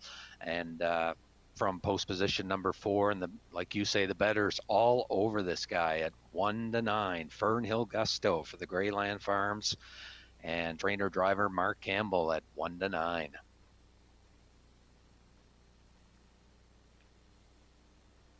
Going about 3 minutes. 3 minutes now away from race number 5. And anytime you've got a heavy favorite like Fern Hill Gusto at 1-9, well, myself anyway, I go looking for value for that second spot for the exactors and tries. And right now the second choice happens to be number 2, Brumby, at 5-1. I'm going to stay clear of that one because, I mean, if Brumby finishes second best here currently, the exactors and tries would not pay much. I'm on this 3-horse who's currently 37-1, goes out for Wade Sorey, shares ownership with Walter Simmons. He's second best in his career debut, this 2-year-old son of Articulator. The connections thought enough of this horse that they moved him from the B division right up into the A. So this is Hamac Maximus. You're getting a look at him on the monitors right now. Paced to back half and 58 to be second best in his debut. Again, the connections were impressed. They've bumped him up to the A level. Great value player here for Adam Murner. Yeah, sitting at 38-1. Another good shot here, I think, Sugar, from post position number 5, and we get the driver change to Gilles Barrio on Check Your Source, a son of Source of Pride. The Western Hanover mare, internal check for James Whalen Jr., Glenn Dunn, and trainer Mike McGuigan. He was second in his last start in the A division, paced a mile in 158 and 4, coming home 29 and 1 in the tail end of it. And he was a long shot that night, going off at about 22-1. So you're getting good value on him in number 5, and actually just dropped a bit, now down to 6-1. Now on the 5-entry Check Your Source. And there you see him with Gilles Barrio in the driver's seat. And $4,200 made in his early career with just 2 lifetime starts. He was in his debut, and then in the A division at Summerside during Carnival Week over there, was second, charted in 58 and 4. Mike McGuigan in the driver's seat. He gets Barrio from post 5, and he's at 6-1.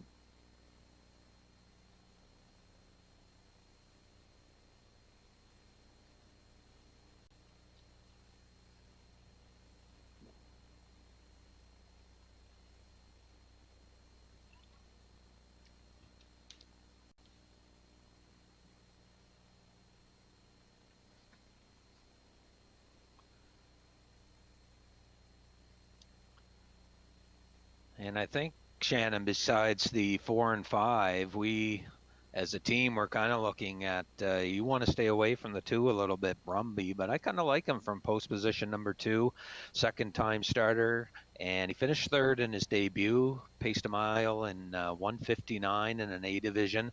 David Dowling on board. He gets the drive once again. There you see him on your monitors now. He's got post 2, and he's at 5-1 right now, and I know you had a little bit of liking for the 5, Check Your Source as well, but pretty wide open here for race number 5 if you're looking for a third pick here in race number 5, the A division 2-year-old pacing colts. Yeah, still gonna back this 3-horse Hamac Maximus just for value.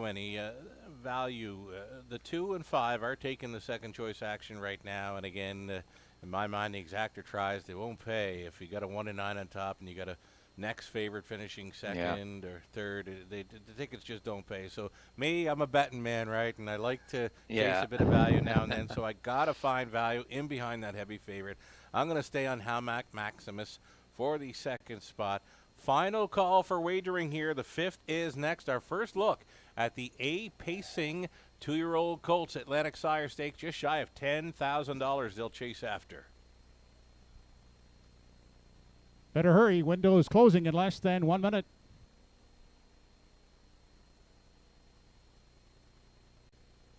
And a quick shout out to KDP Standardbreds, the sponsors of the Top Driver Awards for Grand Circuit Week here at Truro Raceway. And as Joe says, not much time remaining here in race number 5, our first A division of 2-year-old pacing colts. And the bettor still all over the 4 entry. Mark Campbell here at 1-9. 2-year-olds are now in the hands of the starter. Home Hardware Building Center starting gate is moving.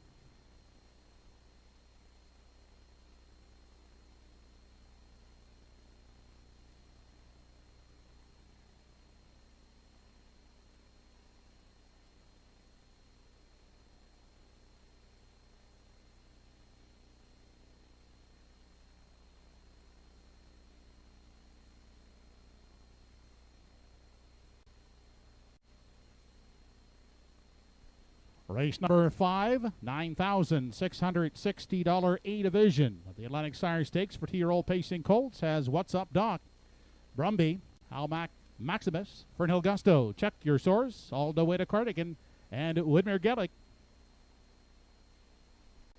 They are off. A tardy start for What's Up Doc, but a quick one for all the way to Cardigan as he fires off the wings of the gate to grab the early lead before they hit that first turn. Getting away second is Brumby. Then next in line, Halmac Maximus is pacing along in 3. An unhurried Fernhill Gusto will take a seat fourth, but not for long. He's out and moving now and attacking the leader as they race down the backstretch for the first time on past the opening quarter. And here comes Fernhill Gusto. Now up charging after all the way to Cardigan as they arrive at the opening quarter. Inside, Brumby is pacing along third. Inside, Halmac Maximus looks at it from 4.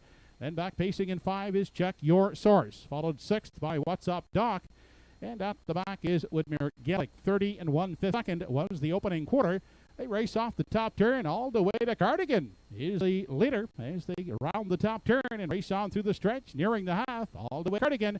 In control, unchallenged thus far as they arrive at the midway point. Second is Brumby. Now stalled on the outside. That's Fernhill Gusto. Now back underway as they race into the lower turn. That is Fernhill Gusto. Now back up on the outside, looking to take on all the way to Cardigan as they race onto the backside. Final time inside, Brumby content to follow in the pocket third. Half reached in a minute, 2/5 on their way to the 3/4 all the way to Cardigan. Out there at a 3/4 length lead. Outside, Fernhill Gusto is racing second. Inside a third, that is Brumby. To the outside goes Check Your Source. Now spotted second over in 4 as they race on over to the 7/8. A surprise leader as they approach the 7/8 all the way to Cardigan. Over 25 to 1 on the tote board. Leads the way with less than an 8 to come. In pursuit second is the odds-on favorite Fernhill Gusto, but he'll have to up 2.5 lengths as he's drive down the lane for the final time. It's all the way to Cardigan. Outside Fernhill Gusto, all the way to Cardigan, blows up the tote board. Fernhill Gusto, second, third in B.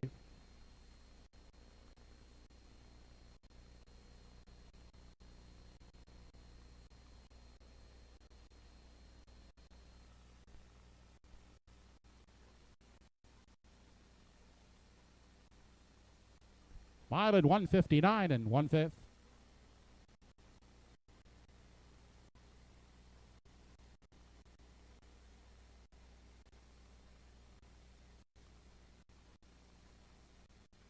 And as Joe Kelly said, all the way to Cardigan from post position number 6. And how about post position number 6? We get another one here. And Miles Heffernan right to the front here in race number 5. Did all the work on the front end and had enough to hold on the dead favorite through the home stretch. But we're coming up 6s all night here at Truro Raceway in the first division of the 2-year-old pacing colts. We get all the way to Cardigan, all the way to the bank here. If you back this horse, big odds here, as Joe Kelly says, going to blow up the tote board here with a win ticket. Nice win all the way to Cardigan here in the 5th. Longest shot on the board, in fact, as well. Longest shot here at 25 to 1. I believe he's going to pay about 56.50 in the nose. And I was mentioning you have to find a value player behind the heavy favorite. Yeah. Well, put the value player ahead of the favorite, right? I think the exactor's coming back at over $100, and the try is expected to pay huge. It's the 6 on top. I believe the 4 is second in Fernhill Gusto, so 6-4 is the exactor. It's showing 6-7-5-3, but I believe it's 6-4 here in race number 5. Miles Heffernan, hardball all the way. He wasn't letting anybody go, and he must have knew things that we didn't, because all the way to Cardigan, he put him in play early, and he kept him around late. A shocker, right? A shocker for the pick 5. If you've backed this 6 horse in leg 3 of the pick 5, you're on your way to a huge payout. All the way to Cardigan throws a huge wrench into the pick 5 play tonight at Truro Raceway. The winner's circle coming up.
Operating back in victory lane is the surprise winner of tonight's first A division of the 2-year-old Pacing Colts, number 6 on your program, all the way to Cardigan. 2-year-old Big Elling by Tobago Case out of the Mr. Big Dam, Udine, Hanover.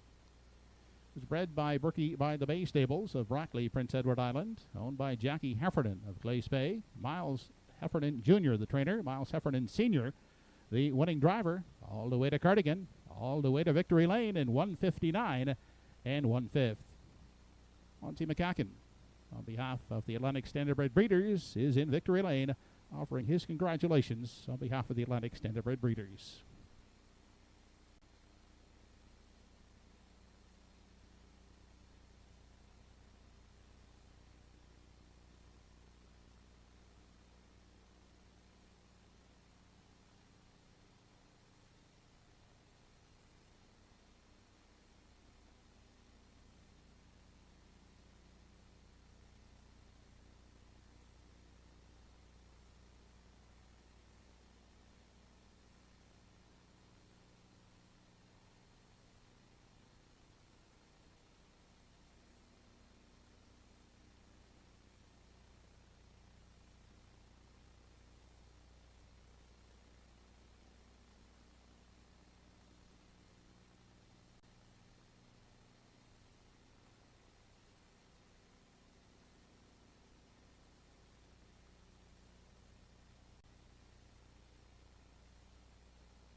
Here's how the 2-year-old Colts finished in the 5th race. Number 1, What's Up Doc, was 7th.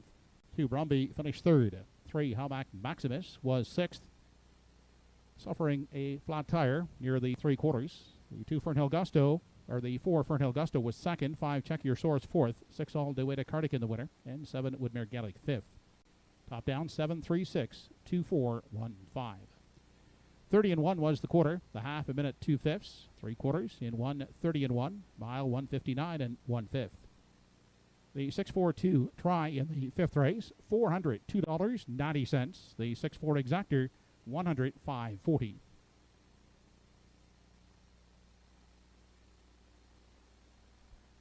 Coming up in race 6, there are no changes in the 6th race. Post time in less than 9 minutes.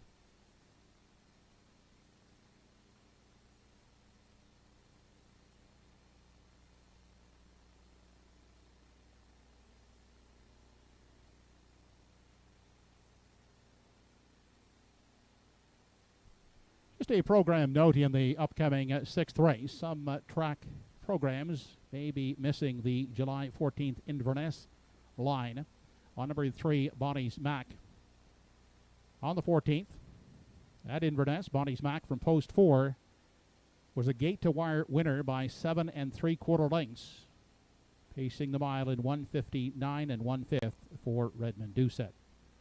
That's Bonnie's Mac on the 14th of July at Inverness from post 4, gate to wire by 7 3/4 lengths, 1:59 and 1, and the driver was Redmond Doucette. Again, race 6 post time in less than 9 minutes.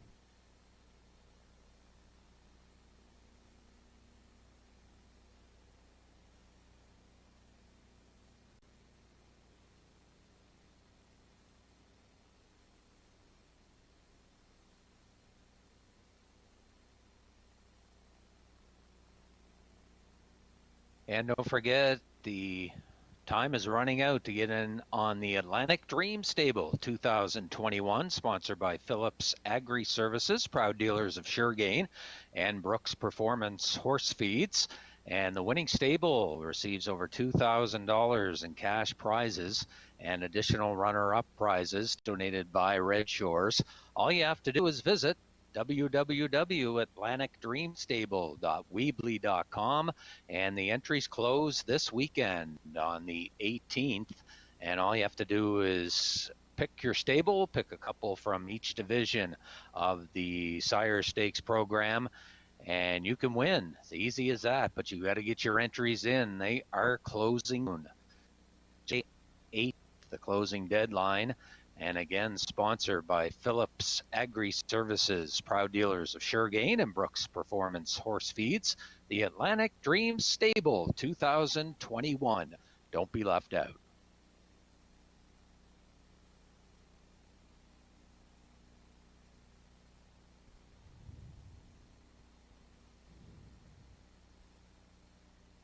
Another program note in the upcoming 6th race in regards to one Pride of Paradise. His last start July 11th here at Truro. The driver was Kenny Parker, not Kevin Pinkney as indicated in the past performance line. The driver was Kenny Parker.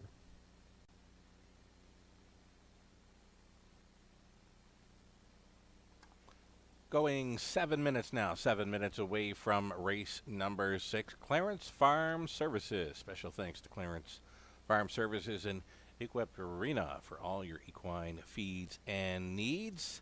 They're on board with us for race number 6. And I mentioned, that all the way to Cardigan, 27-1, throwing a wrench into the pick 5. I was thinking very possible no live tickets out, but I've just been messaged by a friend of mine, a horse player. He did have Miles Heffernan with that 6 horse in race number 5, so there is still some live tickets out there for the pick 5. Best of luck if you're still going for the post parade right here for the 6th.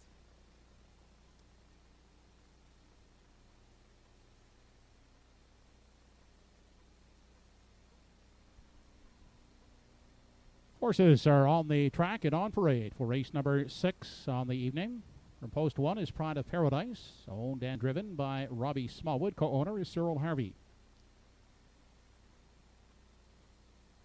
Doug Polly Jr. and Sr., Gordon and Joanne McComb, the owners. Bernard McCollum will drive the number 2 entry, Press Time. 3 is Bonnie's Mac, owned by Stanley Harper Jr. Redmond Doucette up. Andy Campbell is the owner and driver of number 4, Prince Adam. There's one claim entered on 5 Real Big, owned by Andrea and rider Matthews Runnison and Mallory Nogler. Dave Dowling up. Sonny Billion from post 6 has Gilles Berriot catch driving for the Won't Back Down stable. There are 2 claims entered on 7 As Fast as My Sister. Nick White owns Darren Crow at the lines. And number 8, and with an E, has Mark Campbell driving this evening for Andrea and rider Matthews Runnison, along with co-owner Annette Matthews. Post time for race 6 in less than 5 minutes.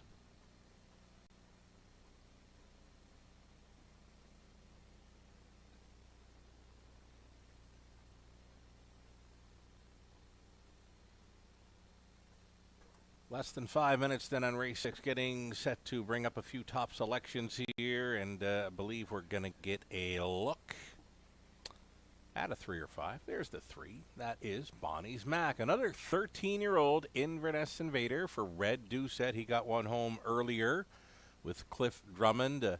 Bonnie's Mac had a gate-to-wire win over Inverness in his latest, 159-1. Go back to last season, got over Truro in 158 flat. His season's best, so he does know Truro. He does know how to win. 48 career victories coming in. It's a heck of a win-play show record. Just shy of 150 top 3 finishes lifetime. Bonnie's Mac, another veteran pacer, son of Western Paradise. Bred by Angus McGuinness of Mabou, Nova Scotia, goes out for the Harpers. Red Doucette on board, 4-5. The betting public behind this one, Scott. Yeah, Bonnie's Mac taking lots of action. Line to be announced, of course. Joe had mentioned a winner 7 3/4 length, the best in his last outing, 159-1 over Inverness for Redmond Doucette. And he's got the hot lines here with Bonnie's Mac from post position number 3. Betters all over him at 4-5 right now. And I looked away from him here, Sugar. I went to number 2, Press Time. I kind of like this horse from post position number 2. Has raced good right down his program, and his latest finishing 4th, 58-1, gets an improved post. The son of sports writer, leaving from post position number 2. He's got a win and a second in 6 starts, and we'll have Pooker McCullen in the driver's seat from post position number 2. So kind of like him here in race number 6, and he's getting some respect here. 7-5 right now on my top pick, Press Time.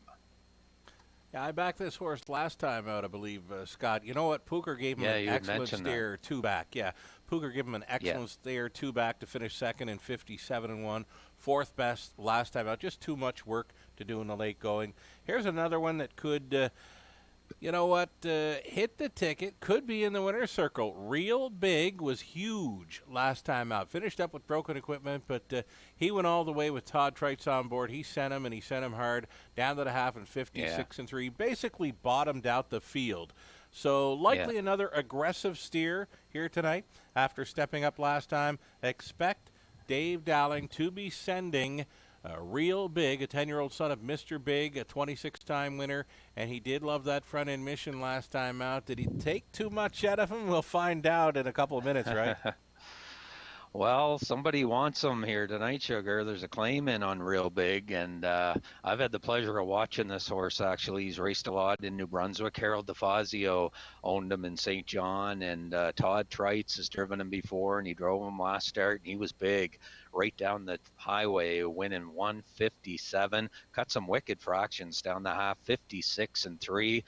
And Todd Trites was at his rocking best through the home stretch and held on to win by a length in 157. And again, a claim entered on number 5, Real Big, here in race number 6. And he's sitting at pretty good odds right now at 5-1 here with Dowling from post 5, Real Big.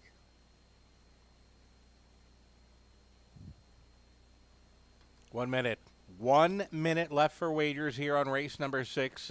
Back in race 4, I believe it was, we had mentioned a wide open affair. I see race number 6 as one of those wide open events. A couple of more value players here on your monitors, the 6 and 7. Number 7 is Fast as My Sister. she's always in the hunt. You look through her program lines, and it's nothing but first, seconds, and thirds, right? And a nice trip last time out, 57-1. Barrio went on board. Darren Crow tonight aboard the 7 as fast as my sister. Right in behind that one, how about a 6? Sunny Billion. The 6 horse has not lost yet tonight at Truro Raceway. Race 6 coming up. Could it be another 6 in Sunny Billion? If he was to win, it'd be another top board explosion. Exactly. A couple claims in as well here on horse number 7, As Fast as My Sister, who we both kind of like here for third best here in race number 6 in the Clarence Farm Services Limited Pace. As Fast as My Sister, 2 claims entered, and gets Darren Crow in the driver's seat from post position number 7, 5 of 6 in the top 3. And like you say, Sugar, she has been consistent all season long, as well as Sunny Billion picks up the services of Gilles Barrio this evening and raced decent last couple of starts, including a win 2 starts back where he lit up the tote board at a 20-1, and he gets Barrio in the sulky tonight from post 6. And can the 6 do it again? Can the 6 do it again? I can't tell you. Number 6, Sunny Billion, when he won 2 back as the longest shot on the board, he's the reason we're seeing this huge pick 5 carryover money last couple of programs here at Truro. And you know what? I'm going to cut myself and you off right now because Joe Kelly's got the call coming right up here for race number 6. Horses are being called in. 6th race entries now lining up behind the wings of the Home Hardware Building Center starting gate. It's post time.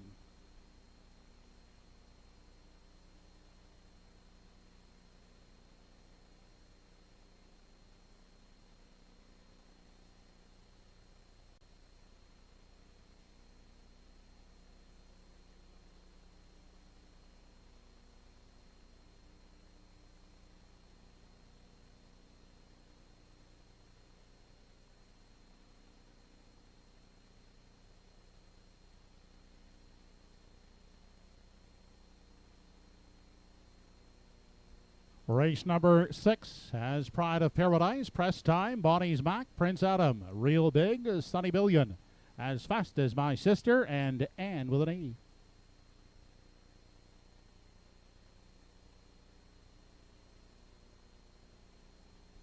They're off and pacing Press Time and Bonnie's Mac. Those 2 out to slug it out for the early late as they race into the first turn. And Press Time emerges with that top spot outside Bonnie's Mac.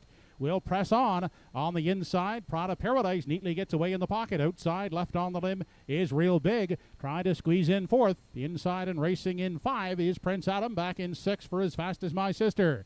7th at the rail is Sunny Billion. And the 8th and trailing one is Anne with an E. That was Bonnie's Mac taking over the lead from Press Time. Then a tight up 3rd. That is Pride of Paradise. Following at the rail is Real Big from 4. First over now from 5 as they continue off the top turn.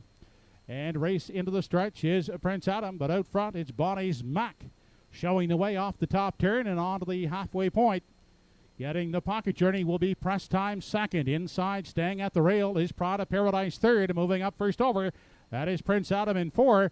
That gives cover to As Fast as My Sister, who is towed up into it now 4th. Inside 5th is Pride of Paradise. To the outside 6th goes Real Big. Then back to Sunny Billion. And Anne with an E is sitting at the back of the field. A half, 59 seconds flat. Bonnie's Mac leads them into the backstretch and on to 3/4. Press Time getting a good pocket journey 2nd. Outside stalled first up is Prince Adam. That forces As Fast as My Sister to tip 3 wide 4th. They arrive now at the 3/4. Bonnie's Mac in control. Press Time 2nd. As Fast as My Sister now pointed after the leader as they race on to the 7/8 3/4 recorded in 1:28 and 2/5 seconds, and Bonnie's Mac is out there on a length and a half lead. Press Time is still 2nd. As Fast as My Sister is racing on the outside 3rd. Real Big tipping 3 wide 4th, but it's all Bonnie's Mac as they drive to the payoff, opening up by 3, and Bonnie's Mac will take it here in the 6th. As Fast as My Sister closing for 2nd. Shaking loose late was Real Big to get the show spot.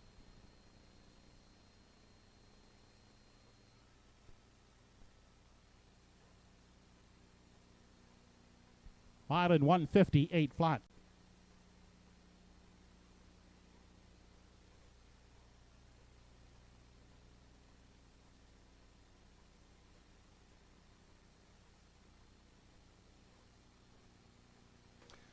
Red Doucette getting along well with these veteran Inverness Invaders. Cliff Drummond earlier on the card, and another gate-to-wire win with Bonnie's Mac tonight as the pair doubles up. The victory over Inverness on July 14th, and comes right back a few days later, just 2 days later. Bonnie's Mac, 13-year-old son of Western Paradise, picks up 49th career win. Made front at the quarter, got a breather through the middle half, and you know what? When these veteran pacers make front, their back class certainly shows up if they can get a breather anytime. Yeah, and a well-rated mile by Redmond Doucette there as you see him through the home stretch and driving away, like you say, close to 50 career victories now for Bonnie's Mac, and makes it 2 in a row here in the Clarence Farm Services Limited Pace. And we'll see them back in the winner's circle in just a few moments here in race number 6. It's Bonnie's Mac in the 6th.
Back in victory lane, the winner of race 6, the Clarence Farm Services Limited Pace, number 3, Bonnie's Mac, a 13-year-old brown gelding by Western Paradise.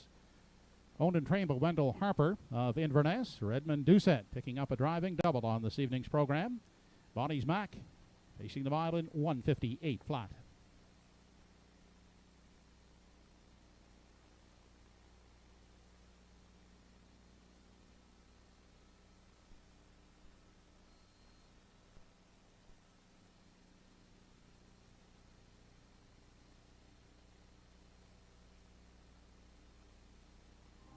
This race replay brought to you by Pye Chevrolet.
Race 6 is now official. Number 1, Prod of Paradise, finished 5th.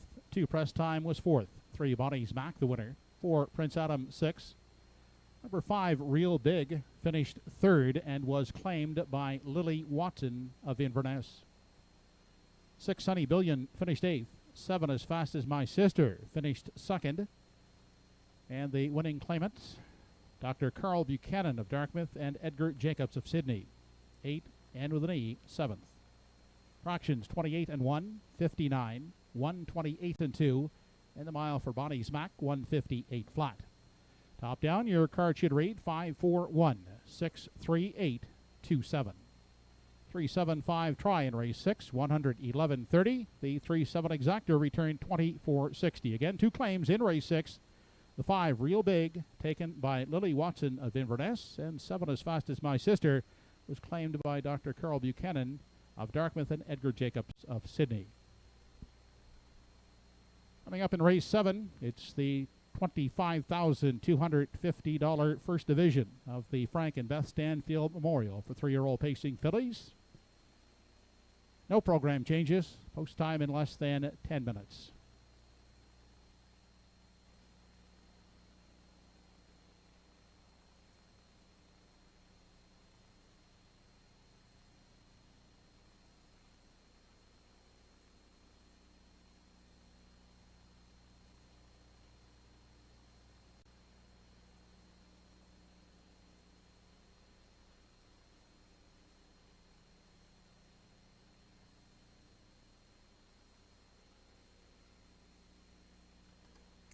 Some big money on the line coming up in race number 7, not only for the horses, but for the horse players as well. I can tell you there are some live plays in the pick 5 remaining. The 2-horse, Elm Grove Penny, is the favorite to complete the pick 5. A few tickets are out on her. I believe 3 live tickets. They'd come back at about $1,360 a piece, based on a dollar play. And there are pool shots to the 3 and 7. A spoonful of sugar would come back at about $4,100. And the 7-horse, Plain Jane's, so at $4,100 as well, based on a dollar play. So 2, 3, and 7 are your live horses to end the pick 5 pool. Best of luck if you're one of those 3, 4, or 5 people that are still going forward in that pick 5 play. 2, 3, and 7, the live horses here as we get set for an exciting event. It's the Frank and Beth Stanfield Memorial for 3-year-old pacing fillies, chasing after $25,250. I'm Sugar Doyle, based out of Charlottetown, Prince Edward Island for Universum Studios, presenting Atlantic Grand Circuit Week out of Moncton, New Brunswick tonight. Scott Waddell has joined us. The fillies going for some big coin here, Scott. Yeah, I see the plays alive, as you say, Sugar, 2, 3, and 7. They happen to be your picks in the upcoming 7th race. And can't say enough about the Stanfield family as well. What a great family. They've been in the Truro race game here for a number of years, have always supported Truro Raceway, and so lucky to have them here at Truro, and some big money coming up, as you mentioned, over $25,000, 2 divisions, and what a night, over $75,000 in all for purse money tonight on tonight's card. So just an absolute great program of racing here at Truro Raceway tonight. We've got the first division of the Stanfield coming up next in race number 7. Right, and all the action right now happens to be a number 2, Elm Grove Penny.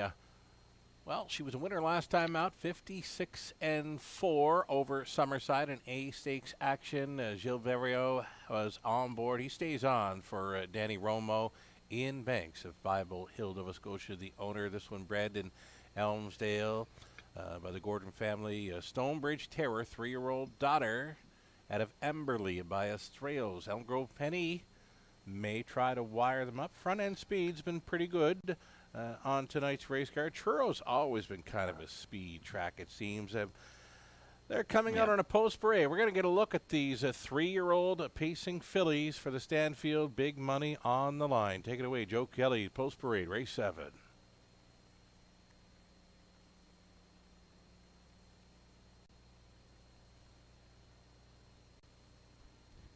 Parade marshals Emily Hines with Tinseltown Whiz Kid and Haley Cody with Brunnes Solanas Checks are leading the fillies in post parade here for the first division of the Frank and Beth Stanfield Memorial for 3-year-old pacing fillies. They'll go for a purse of $25,250. Terror Masu from post 1 is owned by Fonzie McCachran and Maura Kerr with Claire McDonald driving. Ian Banks, the owner of number 2 Elm Grove Penny. Gilles Barrio gets the catch drive. Number 3, A Spoonful of Sugar. Walter Chevrolet at the lines for owners Jennifer Baxter and Matthew Williams. Somebody's Me from post 4 is owned by Doug Matheson and Dunsan Farms. Jason Hughes in the sulky.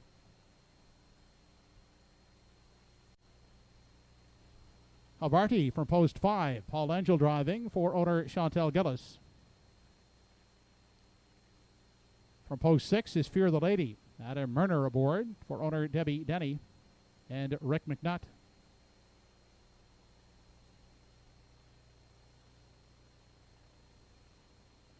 Lee Gavin's Plain Jane will leave from post 7 with Mark Campbell driving.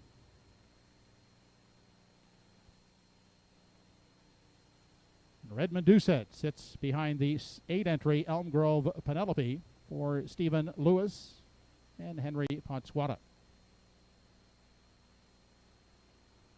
Post time for the 7th race, the Stanfield Memorial First Division in 5 minutes.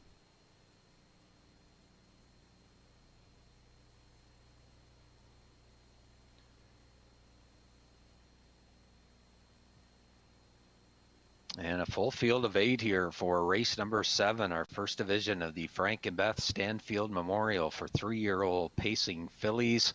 And as you mentioned, Sugar, number 2, Elm Grove Penny, the big favorite on the tote board right now, and for good reason. An impressive winner last week at Summerside, pacing the mile in 1:56.4, went gate to wire for Gilles Barrio. He picks up the catch driving assignment once again for Ian Banks of Bible Hill, Nova Scotia. Danny Romo, the trainer, and this filly almost $25,000 in career earnings. She's been 3 of 4 in the top 2 this season, and that big win in 1:56.4, giving her all the respect early on here on the tote board. And she's sitting early at 1-2. Right on. Real nice filly there. Odds-on favorite winner, gate to wire at a post 2 over Summerside, a 56.4. She's never been better, and she is right now. Again, goes out for Danny Romo. Gilles Barrio stays on for the drive. The betting public staying with, and myself as well. I kind of like her too. Another one to think about in here.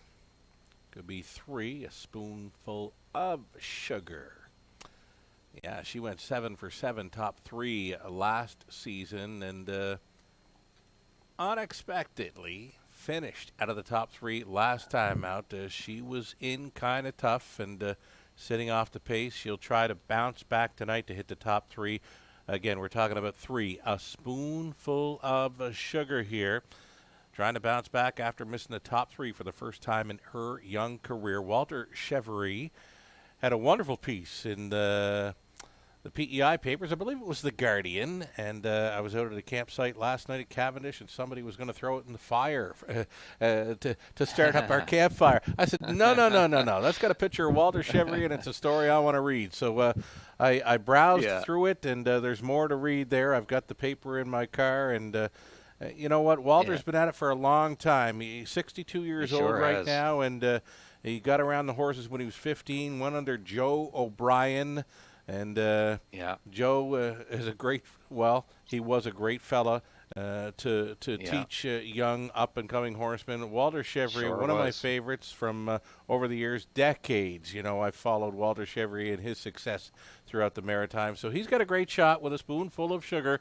Goes out for trainer Joe Baxter, and just trying to find that form to put her back in the top 3, top 2, possibly win here at 3-2. She's taking action, deservedly so, Scott. Yeah, she leaves from position number 3, and that start last week, last half 57.4, and she was out for that last part of the mile, and still closed up good, 28.4. Just came up a little short. I think she'll get a much better trip here tonight.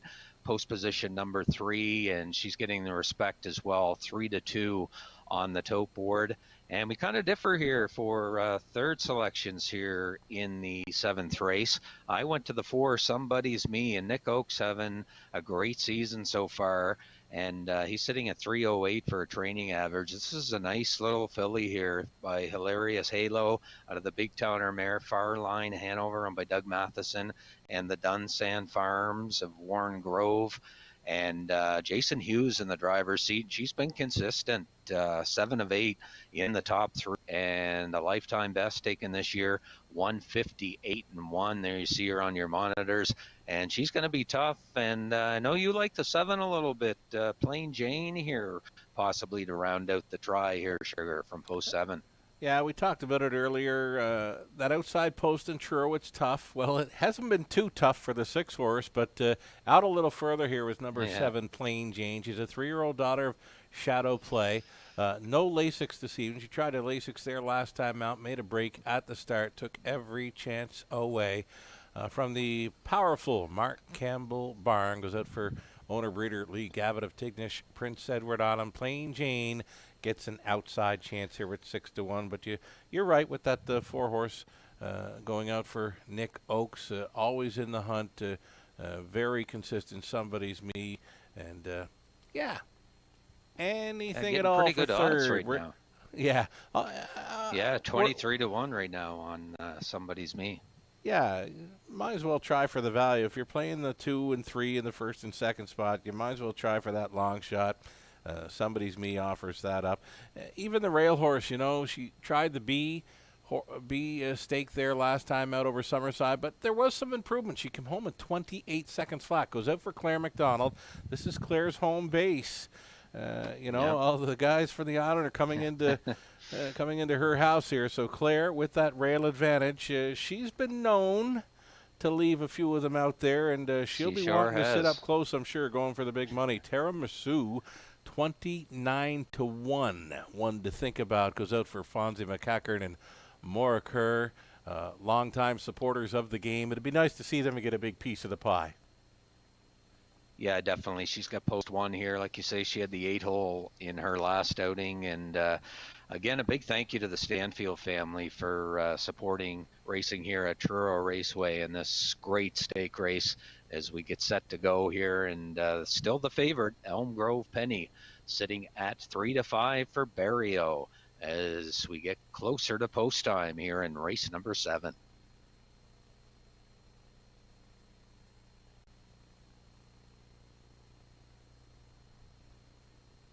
It's post time for the first division of the Frank and Beth Stanfield Memorial.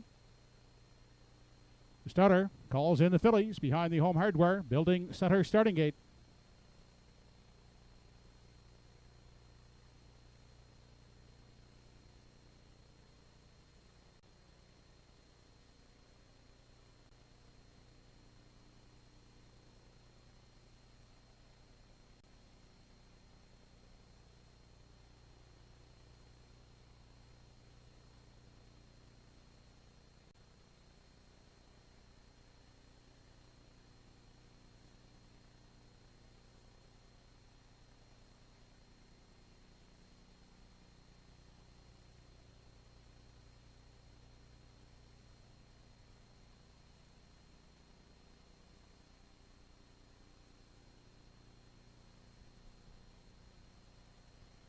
Race number 7 on the program. First division of the Frank and Beth Stanfield Memorial for 3-year-old pacing fillies. They'll compete for a purse of $25,250. Tiramisu, Elm Grove Penny, A Spoonful of Sugar, Somebody's Me, Havarti, Fear the Lady, Plain Jane, and Elm Grove Penelope. Off stride behind the gate went Tiramisu. On the inside, Elm Grove Penny shoots out for the early lead as they race to the opening 8th. Then A Spoonful of Sugar will take a tuck in the pocket second. Plain Jane hustled up on the outside is on the limb third. Inside 4th is Somebody's Me coming away in the 5 spot. That's Havarti. Then back to Fear the Lady from 6th. The 7th one, Elm Grove Penelope, back down pacing but gapped out in 8 is Tiramisu. They arrive at the opening quarter and Plain Jane up to take over the lead from Elm Grove Penny as they continue on to the 3/8. It's Plain Jane now the leader by 2. Elm Grove Penny is sitting at second. Then racing third, that's a Spoonful of Sugar. Somebody's Me back there at the rail in 4. Havarti looks at it from 5 in the early going. They swing off the turn, 27-2. Sharp opener as they arrive at the half. It's Plain Jane. Now to the outside from the pocket comes Elm Grove Penny. Those two fine fillies will hook up into the lower turn as they race on over to the 5/8. In behind them, enjoying the journey is a Spoonful of Sugar third. Then Somebody's Me at the rail is peeking to the outside from 4. They continue on to the backstretch. Plain Jane, Elm Grove Penny having some problems in the first overpath. That forces Somebody Me out 3 wide, and Somebody's Me up to attack Plain Jane as they race past 3/4, and Somebody's Me is taking over the lead from Plain Jane as they head on over to the 7/8. Plain Jane back second. A Spoonful of Sugar now finds and angles to the outside from 3, now second, and takes aim at Somebody's Me. It's a Spoonful of Sugar up alongside Somebody's Me. 125 and 3 was a 3/4. Down through the stretch they come. A Spoonful of Sugar drawing off to win the first division of the Frank and Beth Stanfield Memorial. Somebody's Me second. Third is Havarti. The mile in a sharp 1:55 1/5.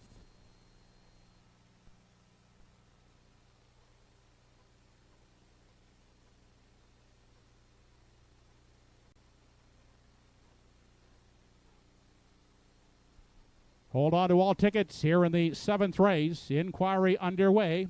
Judges looking at the racing action by the 3, a Spoonful of Sugar, past the 3/4. Hold on to all tickets. The inquiry underway.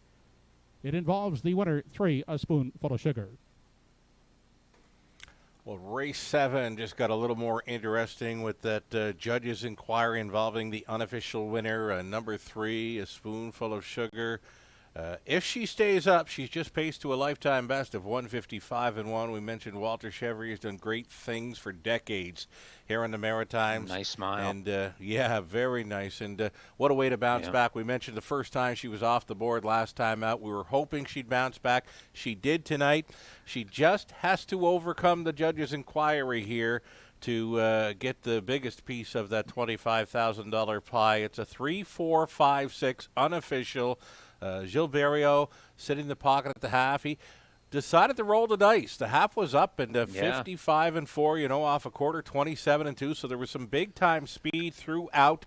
And Elm Grove Penny, she just didn't have a whole lot of go. Well, not many horses would following a half of 55 4. And you know what? It just set it up for a closer. And here's your closer, a Spoonful of Sugar, for a possible victory in the first division of the Stanfield for $25,000. Again, she just has to overcome this judge's inquiry. They're going to take a look at the action around 3/4. Again, 3, 4, 5, 6 unofficial, judge's inquiry involving the unofficial winner.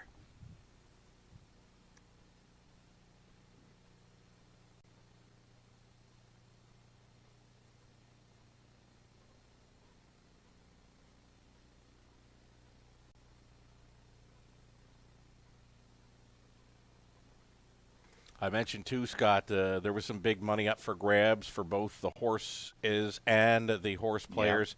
Yeah. If this 3 gets the win, one lucky horse player's going home with $4,100 tonight. A lone pick 5 live to the 3. If the 3 does not stay up, there's going to be a huge carryover going into tomorrow evening. So, you know what? Not only the horse people and the connections of a Spoonful of Sugar hoping she stays up, so too is that one horse player who's going to complete the pick 5 should number 3, a Spoonful of Sugar, stay up here. Yeah, Nick Source raced very well. Judges have ruled that a Spoonful of Sugar did not violate any rules near the 3/4. A Spoonful of Sugar is the winner of the first division of the Frank and Beth Stanfield Memorial. Well, there you go, Sugar. We've got a Spoonful of Sugar coming back to the winner's circle in just a moment here. And like you say, a nice ticket there for the pick 5. You say over $4,100. Right, likely one of the largest tickets for a Truro race payoff in many years. Yeah. Yeah, coming back to the winner's circle, very happy connection. She survived the judge's inquiry, getting a look at a spoonful of sugar, a well-meant winner here for trainer Joe Baxter, Walter Chevry, veteran pilot in the sulky. Winning connections on their way back for a presentation. Joe Kelly with the winner's circle.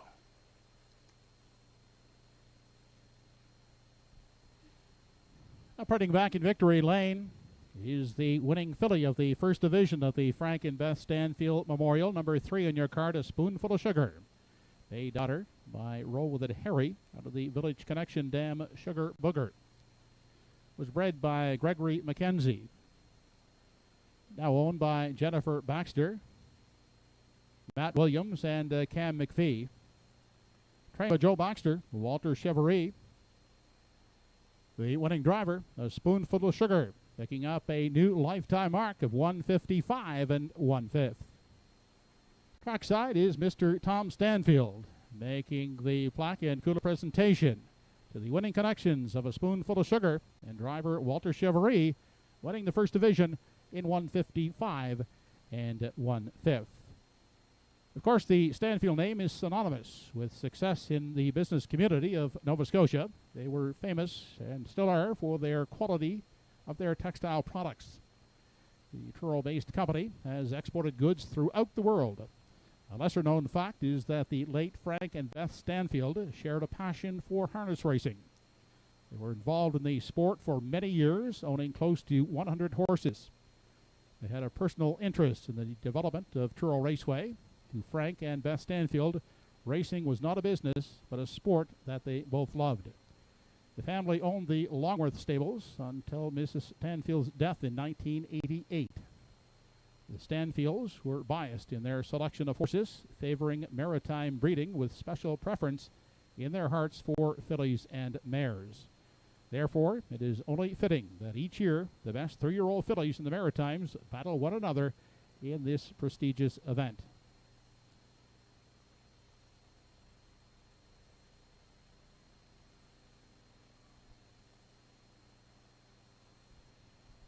We also thank Mr. Tom Stanfield for his continuing support of the Stanfield Memorial Race and Truro Raceway.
Here's the complete rundown of race 7. Number 1, Terror Masu was 8th. 2, Elm Grove Penny 7. 3, A Spoonful of Sugar the winner. 4, Somebody's Me 2nd. 5, Havarti 3rd. 6, Fear the Lady 4th. 7, Plain Jane 5th. And 8, Elm Grove Penelope 6th. Quarter 27 and 2. The half 55 and 4. 3 quarters in 125 and 3 in the mile. A career best for A Spoonful of Sugar 155 and 1/5. Rechecking top down 871 234 56. 7th race try 345 $404.50. 3-4 exactor 165.70, and we had a winner in the pick 5, correctly selecting 5 out of 5. A $1 combination paid $4,100 even. Race 8 coming up. Second A division of the 2-year-old Pacing Colts. There are no program changes. Race 8, first half of the late double. There are also no changes in race 9, second half of the double. Post time for race 8 in 9 minutes.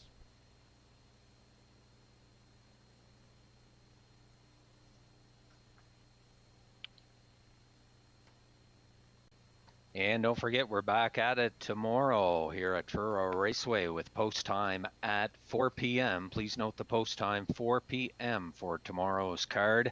And what a card it's going to be with the big race coming up tomorrow night. We've got the 3-year-olds in action in the Atlantic Sire Stakes for 3-year-old Pacing Colts and the Lindsay Cup Invitational Pace.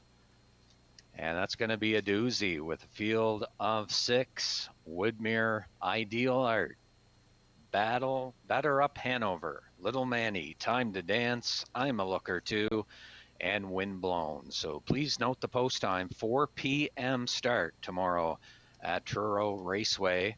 Post time for race number 1, an 11- card. And it's going to be a super card tomorrow night. And again, we'll get a look at the Glamour Boys in the 3-year-old division, and hometown hero Woodmere Steel Deal will be back in action tomorrow night, Sugar. Right on. We just saw a real nice filly with her bounce back performance and new lifetime best 155 and 1, A Spoonful of Sugar in the Stanfield. Looking for a bounce back performance from Woodmere Steel Deal tomorrow evening. I was not his good luck charm. First time I ever had a chance to see him live. If there was one horse I wanted to see in person, 2021, he was it. As mentioned, I didn't pass along my good luck to him, but we'll look forward to seeing him bounce back tomorrow evening. We've got the starters on track for race number... What are we at? We're at race number 8, flying by here. Joe Kelly with the post parade, 7 minutes out.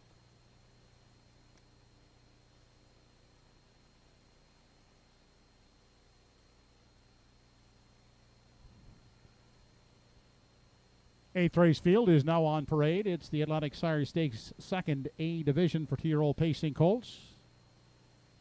They'll battle for a purse of $9,660. From post 1 is Middleton Terror. By Walsh and Balcom, with Donald McNeil driving. Roll with it, Hottie Toddy, by Trevor Hicken, along with Todd and Trish Hardy. Gilles Barrio up. Adam Murner sits behind the 3. Gascoigne Rocks for Murray McDonald. From post 4 is Fernhill General, owned by Peter Smith and Gerald Morrissey, with Brody McPhee in the sulky. Mark Campbell at the controls of 5, St. Charles Fireball. He's owned by Ryan and Everett McLeod. Redmond Doucette has the assignment aboard 6, Woodmere Bankroll for Mike Pollard.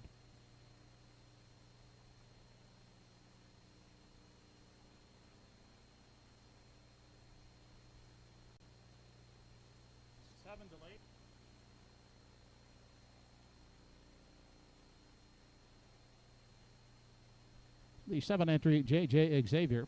David Lund of Moncton is the owner. Walter Chevrolet will catch drive. 8th race post in 5 minutes.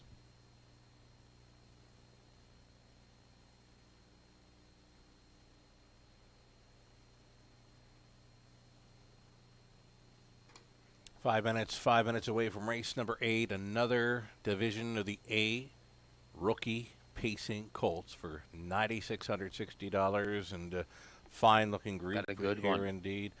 Myself and Scott like the exactor of 4 and 5. Here is the 4. We're looking at Fernhill General. Now I watched him closely over Summerside.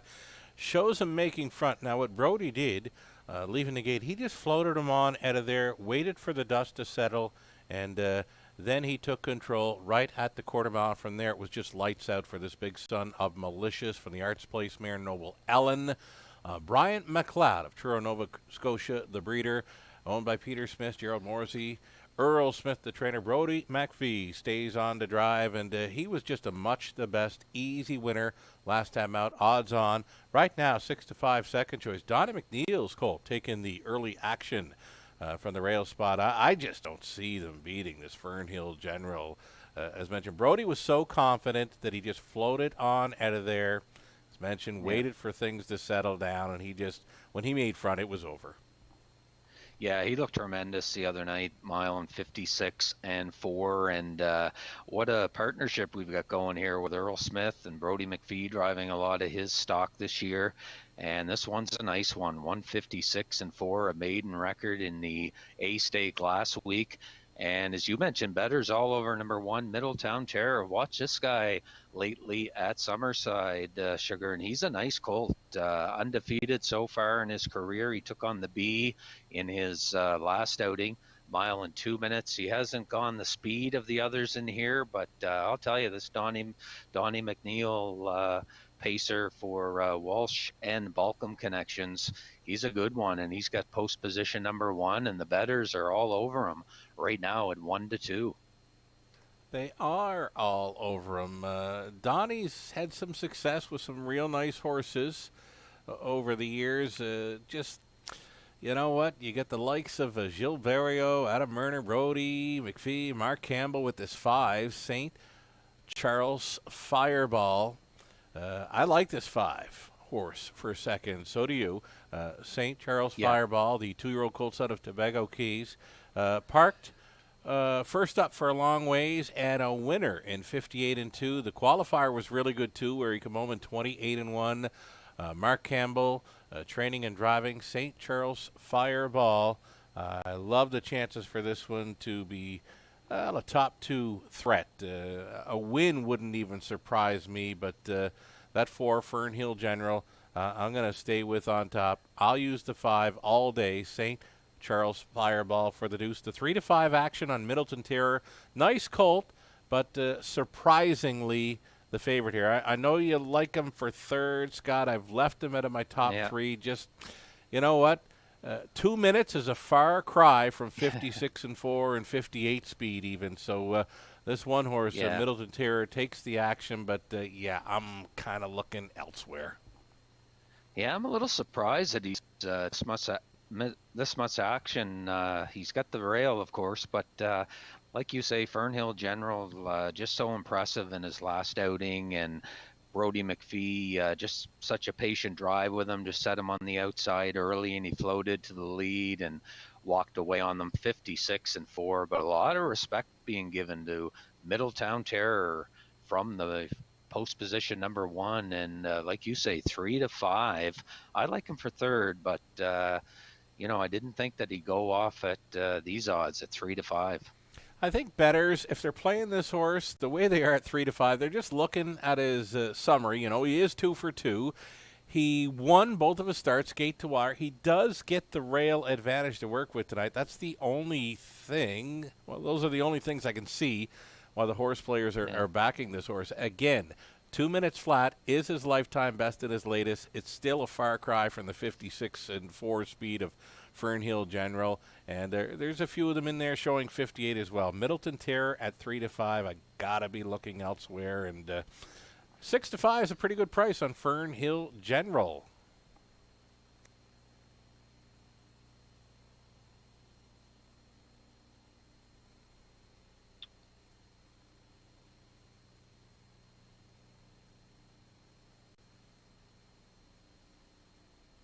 There we're looking at an entry. Middletown Terror still the favorite on the board right now at 3-5, and pretty much untested now. So we'll see what this fellow is made of from position number 1 here with Donnie McNeil in the final division of the Atlantic Sire Stakes. 2-year-old pacing colts. It's another A division, almost $9,700 up for grabs, and it's going to be a good one. Field of 7. And time running out here to pick up a ticket on this 8th race. Time is running out, and right now you're getting a look at a heck of a value player. You're getting 87-1 on this 3-horse. Gascoigne Rocks, Wade Sorey Trains for Murray Graham, MacDonald of Belfast, Adam Murner on board. Now I've selected this one for 3rd. Top 3 potential for this value player. 97-1 now. I don't think he can win, but he can definitely find his way into the try at a big price. If you're looking for one to go with the 4 and 5, and again, I'm going to stay off the 1 just because I think he's in over his head. I'm saying it. He's in over his head. I'm on the 4, 5, and 3. I'm going to stick to it here. It's post time for race 8. We're getting close, but there is still time. And the 3-horse certainly deserves some respect. I mean, he paced him 59-1 in his first start. He had Barrio on board that night, and paced his final quarter 29-2. He had a qualifying prep of 2, 4, and 1 for Mark Campbell, all by himself, and last half 59-4. But like you say, 99-1. And he does have a shot to hit the board here. So if you're looking for a value play, like you say, Sugar, he's a good one to throw in. It's such a high odd, 99-1 here, as the starters are gathering up on the backstretch here in race number 8, final division of the 2-year-old pacing colts, Atlantic Sire Stakes action. The more I look at this race, Scott, the more I think this first turn is going to get crazy. Donnie does have a speedster there on the rail. There are others in here that are going to be they're going to want to be on or near the lead. This first turn is going to be something to watch. We're getting close here. I guess the starters are calling it in. We're done. Joe Kelly, take it away. Race 8, Rookie Pacers coming up.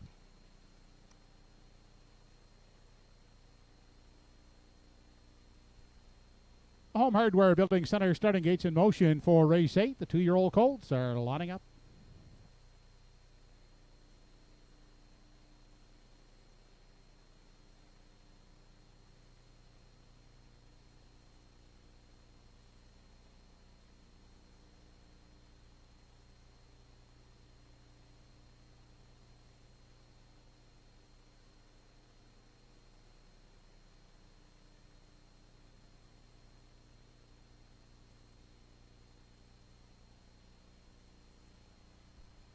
Race 8, Atlantic Sire Stake, 2-year-old pacing colt, A division, purse of $9,660. Middleton Terror, Roll with Hottie Toddy. Gascoigne Rocks, Fernhill General, St. Charles Fireball, Woodmere Bankroll, and J.J. Xavier.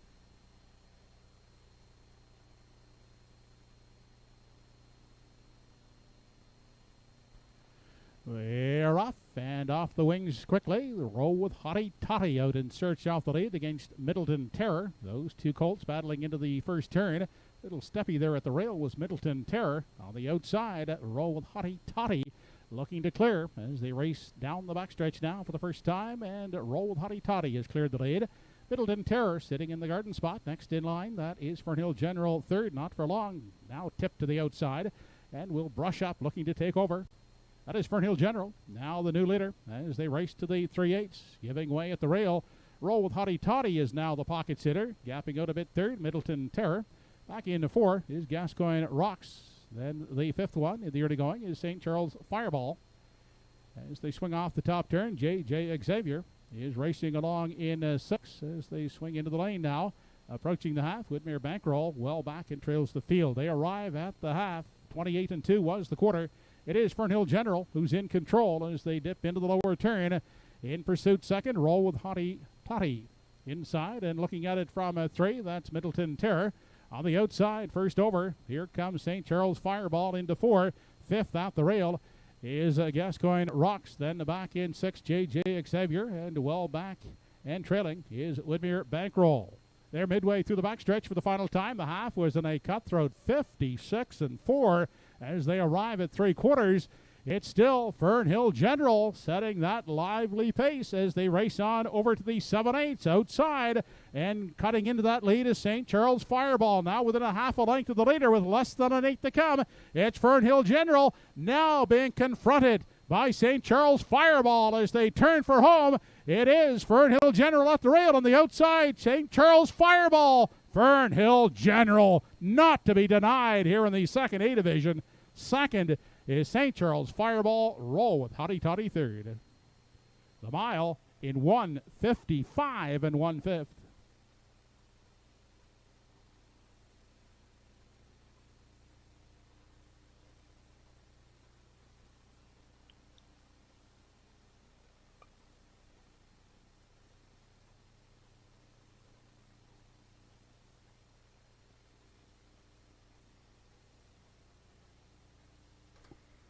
Doubling up here, Fernhill General. He's a big son of Malicious, and he raced huge, didn't he? You know what, Brody? I think still had lots left here to finish. Look at him; he's motionless. He was motionless. I was just gonna say, Sugar, he was motionless down the home stretch. Mark gave everything he could with St. Charles Fireball, but what a colt this Earl Smith has in this fella. Mm-hmm. Yeah, you know, and it was just like Summerside, you know, Brody, smart drive. He knew things could get a little dicey in that first turn. He just waited for the dust to settle, and when he made the move at the quarter mile, you know what, Mark came well with that St. Charles Fireball, but we saw it right there in the slow-mo. I mean, Brody's got a horse there that's looking capable of going 53 or 54 right now. That was kind of easy for him in a 55 and 1 score. Yeah, 55 and 1 in his second lifetime start. What a pacer, and we're going to see him back in the winner's circle here shortly, and he's 2 for 2 lifetime. Yeah, it's looking like a 4, 5, 2, and 1. You know, Middleton Terror, he did surprise me. I know I mentioned he was in over his head. Well, he did well to finish fourth there. Still paced his mile, likely in the 56 range, but yeah, they weren't going to beat this big colt. Fernhill General, he looks like a real good one, and rookie pacers will have their hands full when meeting up with this big fella going forward in 2021. Yeah, boys, are the 2-year-olds going to have to step this year to chase this fella?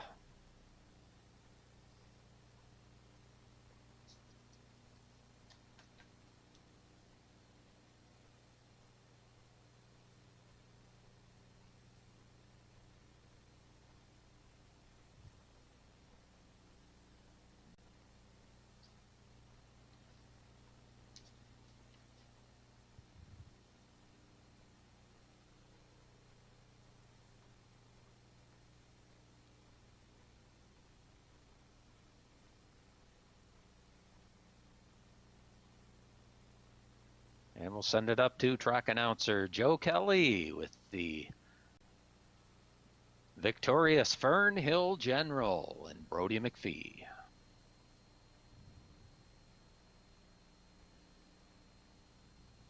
Now back in the winner's enclosure, the winner of the second A division of the 2-year-old pacing colts, number 4, Fernhill General, Big Ellen Son of Malicious, out of the Arts Place Dam Noble Ellen.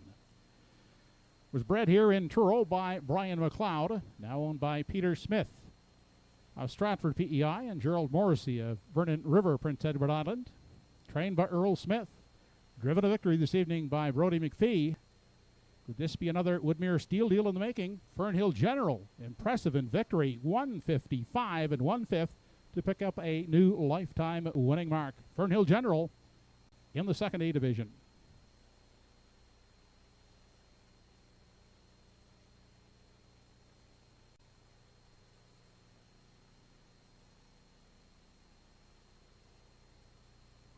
This race replay brought to you by Summerside Toyota.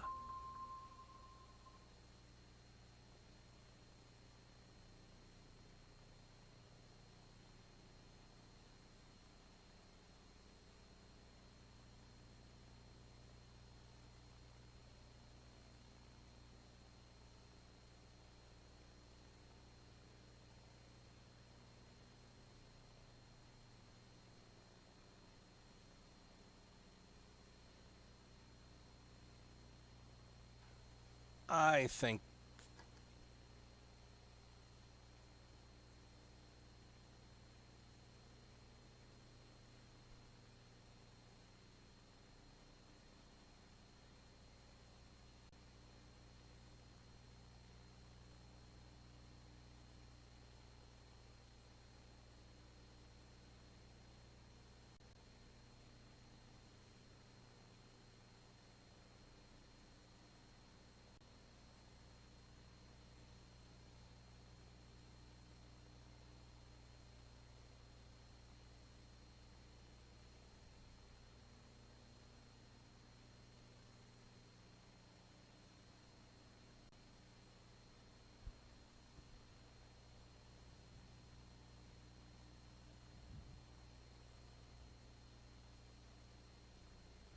There's a little girl here on the track this evening by the name of Abigail. Would you please go back to your bicycle at the barn? Your mother is awaiting you. Abigail, please go back to your bicycle.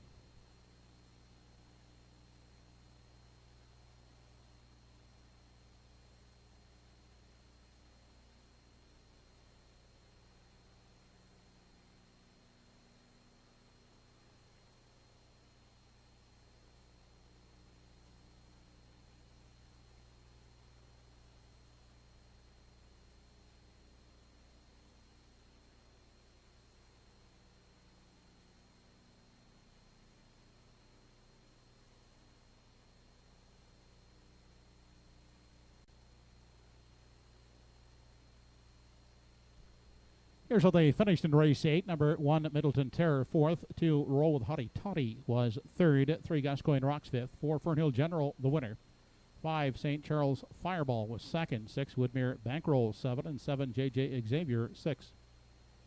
28 and 2 the quarter, half 56 and 4, 3 quarters, 126 and 1 the mile.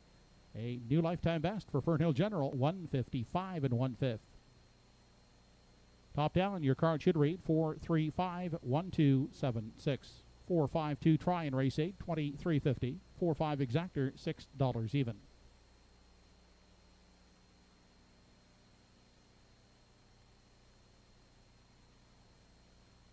Ninth and final coming up, second division of the Frank and Beth Stanfield Memorial for 3-year-old fillies. 7 starters in the ninth. They'll go behind the gate in less than 9 minutes.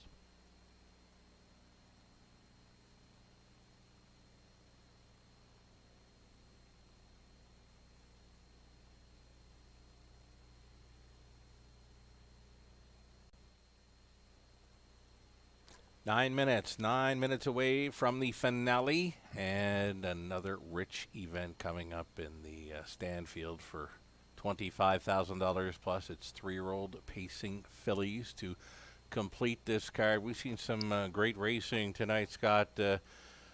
I know who caught my eye of all the winners tonight. That's Fernhill General, that big son of Malicious. Just a beautiful thing to watch there. Brody McPhee, as mentioned, very smart and patient steer for the trainer Earl Smith.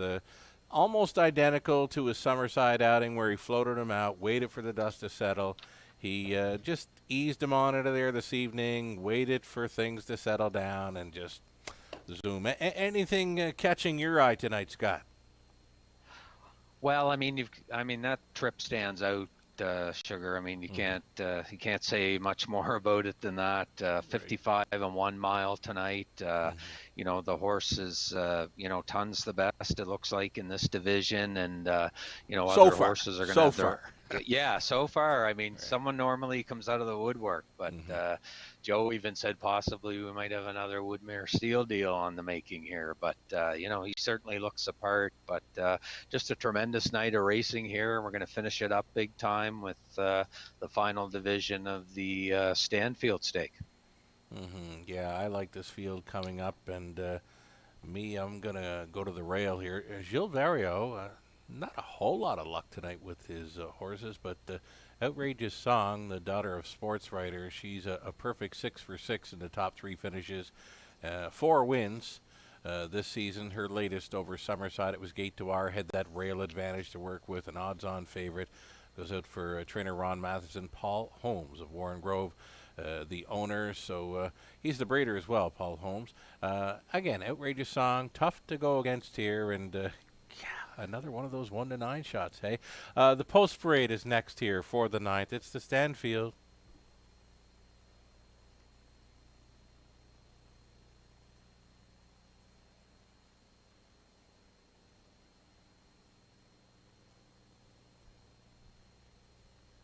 Fillies now entering the track, and they're now on parade for the 9th and final. It's the second division of the Frank and Beth Stanfield Memorial.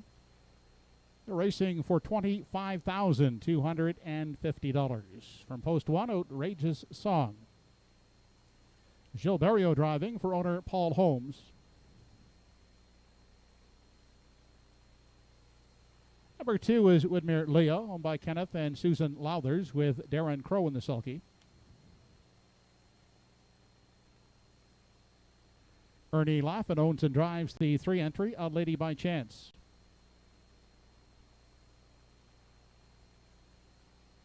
Woodmere Cha-Cha from post 4 has Claire McDonald at the lines for Fonzie McCachran and Stephen Downey along with Maura Kerr.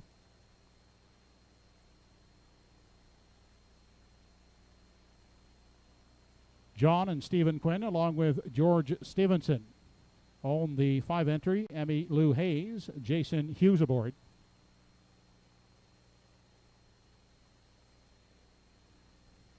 Brody McPhee gets the call on number 6, Woodmere Stella. She's owned by Next Generation Stable.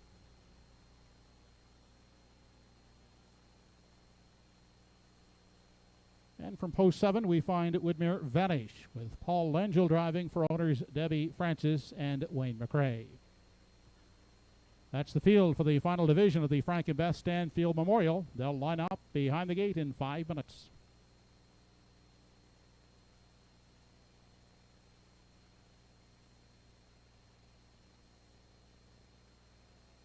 Seven minutes wagering time. The upcoming 9th race. You're watching Truro Raceway, Program 2 of Atlantic Grand Circuit Week. I'm Sugar Doyle, along with Scott Waddell. This broadcast brought to you by Universamedia. And here's a look at the current favorite, the heavy favorite being number 1, Outrageous Song. 4 wins already this season. The rail should benefit. Her front end style, got to peg her as my top call. And yeah, not much of a price, but again, the rail advantage. Got to help that front end style. Gilles, not a whole lot of luck tonight, but he'll try to turn things around this evening. You're looking elsewhere, and you are going to chase after a bomber, Scott. Yeah, I'm looking at 5, Emmy Lou Hayes. I was impressed with her last trip, last half, 58 seconds on the outside. So looking for a bit of value there. I know it was a B division, but last half, 58 seconds flat, and just flew on the outside. So a little bit of a long shot here I'm looking for, but you're right on an Outrageous Song. Certainly getting the respect of the bettors, 1-9. She's a nice sports writer filly, and 6 of 6 in the top 3, has great gate speed, and I think Jill will use that to her advantage tonight. That last mile, 58 seconds on the back half in a conditioned mile over at Summerside Raceway last week, and looked good.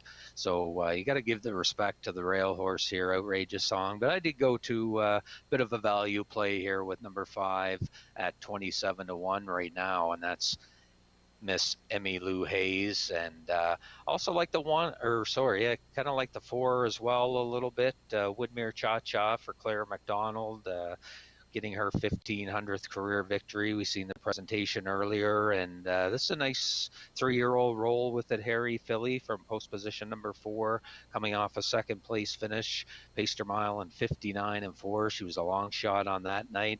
Again, a B division, and gets to face the tougher class horses tonight, but possibly another good value pick here with Woodmere Cha-Cha. Yeah, longest shot on the board. You got 4 Woodmere horses in here. You know what? Woodmere Farms has been around for a long time. Out of Marshfield, Prince Edward Island. A wonderful job by Woodmere Farms over the years. I go way back to a nice old horse. I remember Woodmere Swinger, and the late Bob McGuinness had a lot of luck with that one at the Racing Wars.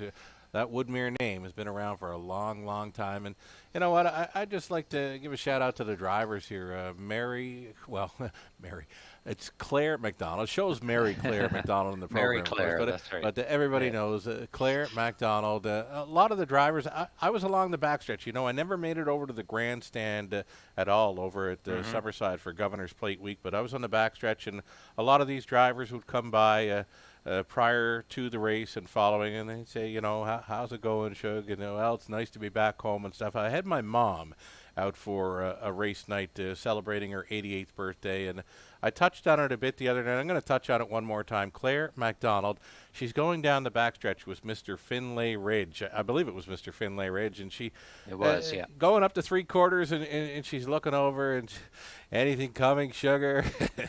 There was nothing close. She knew it was in the bag, but you know what? I really enjoy watching the racing from the backstretch there in Summerside. People might ask, why is he over there? Why is he down the barn? Or why is he over the grandstand? Well, I really just I really like laying low sort of thing when I'm at the races there in Summerside. So, shout out to all the drivers that were along the backstretch saying hello and welcoming me home to Prince Edward Island. It's nice to be back.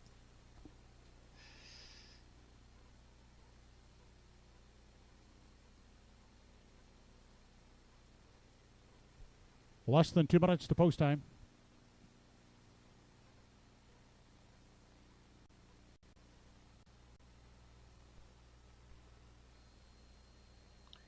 And still your top choice on the tote board at 1-9, Outrageous Song. Leaving from post position number 1 here tonight. Driver Gilles Barrio coming off a win 58-1 in her last mile and a condition pace over at Summerside Raceway. Getting all the respect here at 1-9, and the closest to her, the outside horse, Woodmere Vanish, right now showing 9-1 on the tote board, and then 10-1 on the 2 and the 3 here in race number 9, the finale. And again, we're back at it at Truro Raceway tomorrow afternoon. Note the post time, 4 p.m. and an 11-dash program featuring the Lindsay Cup Invitational and the 3-year-old Colts in action, and Atlantic Sires, as well as the Age Pacing Mare Series continues here at Truro Raceway tomorrow, and again the post time at 4 p.m. Hurry in if you wish to play. Right on. There's a stacked card for tomorrow night. You can get your free program download now at hpibet.com. As Scott mentioned, a 4 p.m. start time. That is 3 p.m. Eastern. What caught my eye on Governor's Plate night was the Glamour Boys race where, it pitted Woodmere Steel Deal against Dusty Lane Goliath, against Rotten Ron. Rare to see, the top ones face each other early in the season. So we were treated to a great race, and they're going to go at it again tomorrow evening. Lots of people will be looking forward to that one, as well as the Lindsay Construction Cup, as well as the Age Mares. Again, it's a stacked program of 11 races tomorrow evening. Again, pick up your free program download, hpibet.com. Get studying up, and we'll be along for the ride again tomorrow evening. I'm Sugar Doyle out of the studio for Universum Media in Charlottetown. Scott Waddell along for the ride as well. He's in Moncton this evening. Looks like the horses and drivers are getting set to go postward. It's the $25,000 plus edition of the Frank and Beth Stanfield Memorial. Take it away, Joe Kelly. It's post time for the second division of the Frank and Beth Stanfield Memorial. The Home Hardware Building Center starting gate is now moving.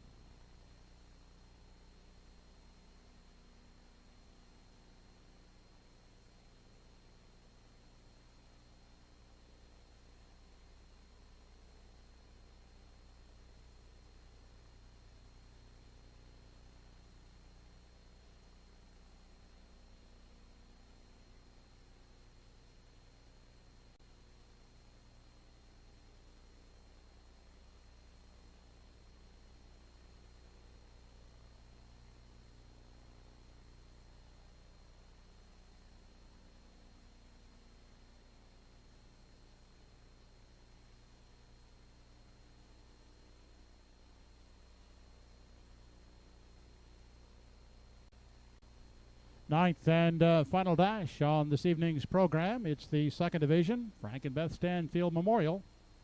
They're battling for a purse of $25,250. Top of the stretch, Outrageous Song, Woodmere Leah, A Lady by Chance, Woodmere Cha-Cha, Emmylou Hayes, Woodmere Stella, and Woodmere Vanish. They're off and pacing. Outrageous Song at the rail shoots out to grab the early lead. Woodmere Leah is away second.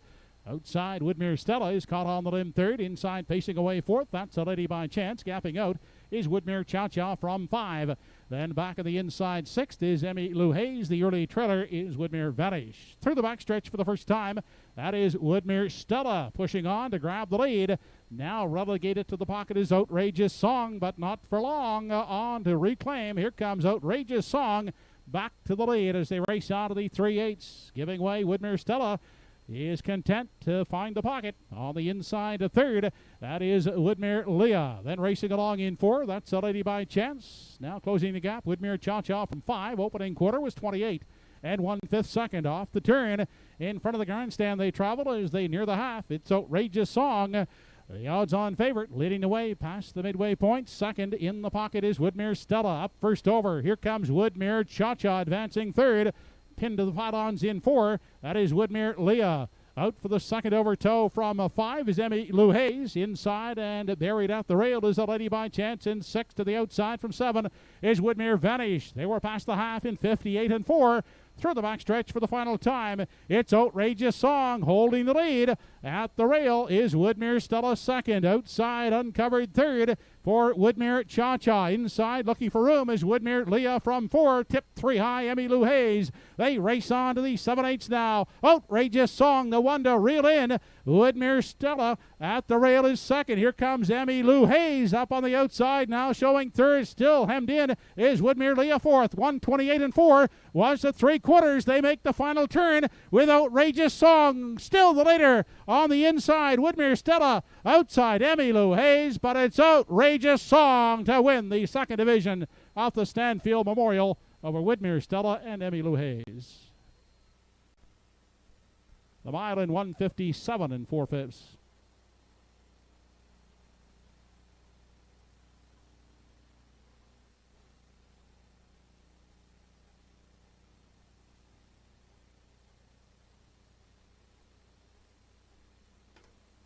There it was vintage Gil Verio on the lead here. He got that middle half in a minute 3/5 and then used a 29-second final quarter to seal the deal with a heavy favorite here. 1-6-5-2. Hey, your 5 did all right in there, Scott, to manage third.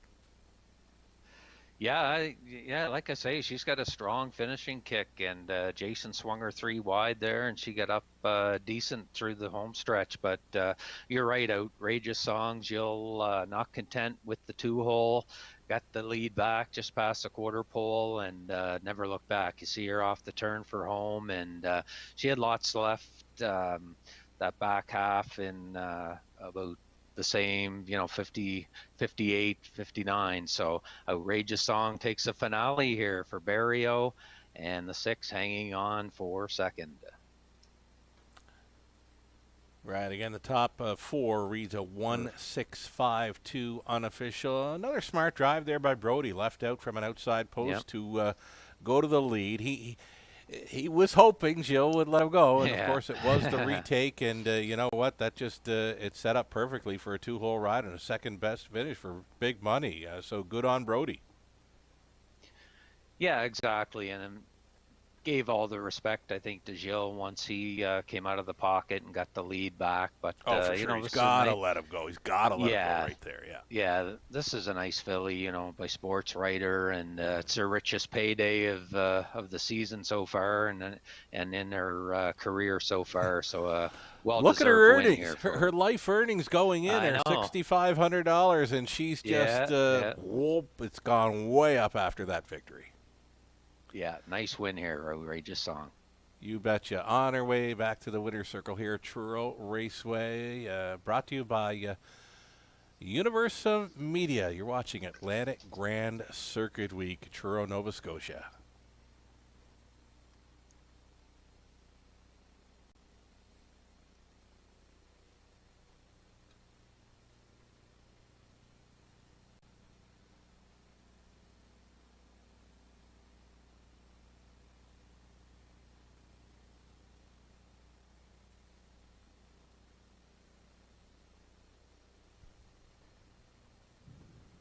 Now back in the winner's enclosure, the winner of the second division of the Stanfield Memorial, number 1 Outrageous Song, Bay Daughter, by Sports Writer, out of the Cami Best Dam Outrageous Storm. Owned and was bred by Paul Holmes of Warren Grove, Prince Edward Island. Trained by Ronnie Matheson. Catch driven to victory by Gilles Berriot. Outrageous Song stepping to a new lifetime mark of 157 and 4/5. Mr. Tom Stanfield, trackside, making the plaque and blanket presentation to the winning connections of Outrageous Song, who took the second division of the Stanfield Memorial in a record 157 and 4 for the filly.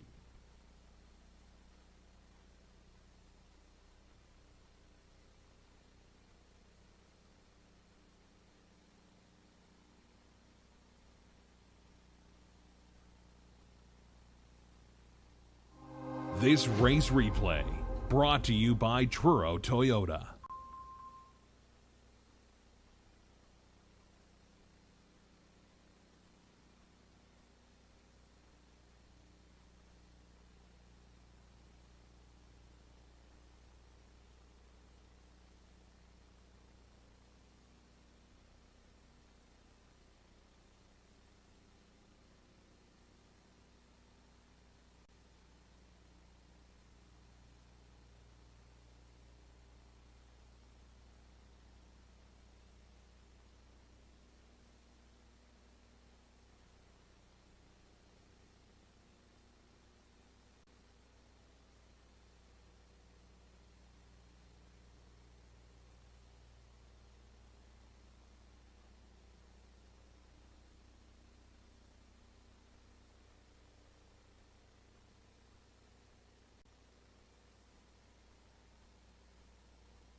Here's how they finished in the second division of the Stanfield. Number 1 Outrageous Song was the winner. 2 Woodmere Leah finished 4th. 3 A Lady by Chance was 6th. 4 Woodmere Cha Cha 7th. 5 Emmy Lou Hayes was 3rd. 6 Woodmere Stella finished 2nd. And Woodmere Vanish, the 7th entry, finished 5th. Fractions for the mile were 28 and 1, 58 and 4, 128 and 4 in the mile, 157 and 4. A career best for Outrageous Song. 165 try in the 9th race, $108 even. The 1-6 exactor, $17.60. Late double 4-1 combination, $220. Top down your card, 1467325. Don't forget to join us again tomorrow afternoon for the final card of Atlantic Grand Circuit Week here at Truro Raceway. It's an 11-dash program, and it features the Atlantic Sire Stakes for 3-year-old pacing colts, the Atlantic Age Pacing Mares Series, and the $7,500 Lindsay Construction Cup Invitational Pace. That's all on tomorrow afternoon's program here at Truro Raceway. The 11-dash card gets underway at 4 p.m.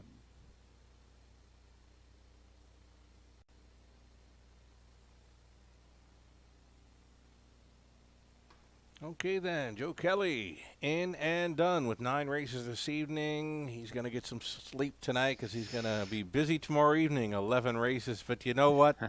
As an announcer, Scott, as an announcer myself, we get up for the big days. We love the horses. Absolutely. It's not hard to get excited about a card like this evening or tomorrow night, a stacked card on tap, as Joe mentioned. 3-year-old pacing colts and the age pacing mare series, the Lindsay Construction Cup. You know, time to dance. I got looking at him. You know, how can they beat him? How can they beat him? But he does remove Lasix for that start tomorrow night. If there's anything can affect his form, that could be it, right? It's the race isn't won, hasn't been won just yet, right? Oh no, anything can happen in a horse race, as we know, Sugar, and definitely going to be tremendous card tomorrow night. I'm looking for the rematch for Woodmere Steel Deal and Dusty Lane Goliath, Yeah, and me like you too. said, just such a big race last week, and Dusty Lane Goliath, what a big trip, and Woodmere Steel Deal just his first start back though, so you've got to give him props for the way he raced last week too, and just looking forward to it. I mean, like you say, as a race fan, as somebody who's worked in the industry, like both of us have, look forward to a big night and capping it off tomorrow night, finishing up a big week. Right on. Not hard to get excited about the action. Tomorrow evening, No. 11 races, a 4 p.m. start time. That is 3 p.m. Eastern. You can download your free program right now at hbibet.com. We're so happy that you were able to join us this evening, taking in the action from Atlantic Grand Circuit Week at Truro Raceway in Nova Scotia. And I'm Sugar Doyle, based out of Charlottetown's Universum Media Studios. And you are? Scott Waddell from Moncton. Right on. We're going to say goodnight, and we'll hope that you all join us again tomorrow evening. Again, we'll get on the air just prior to 4 p.m. Atlantic, 3 p.m. Eastern. And you know what? We had fun tonight, and nice working with you, Scott. Absolutely. Yeah, it was fun. It's first time in this format for me, but thanks for your patience, and looking forward to tomorrow night. No problem at all here. We had some fun, and we'll look to have a lot more fun tomorrow evening. Again, it's very hard not to get excited about that card tomorrow evening. Sure. Again, right. on behalf of all of us here at Universum Media Studios, thank you for joining us tonight. We'll talk to you again tomorrow.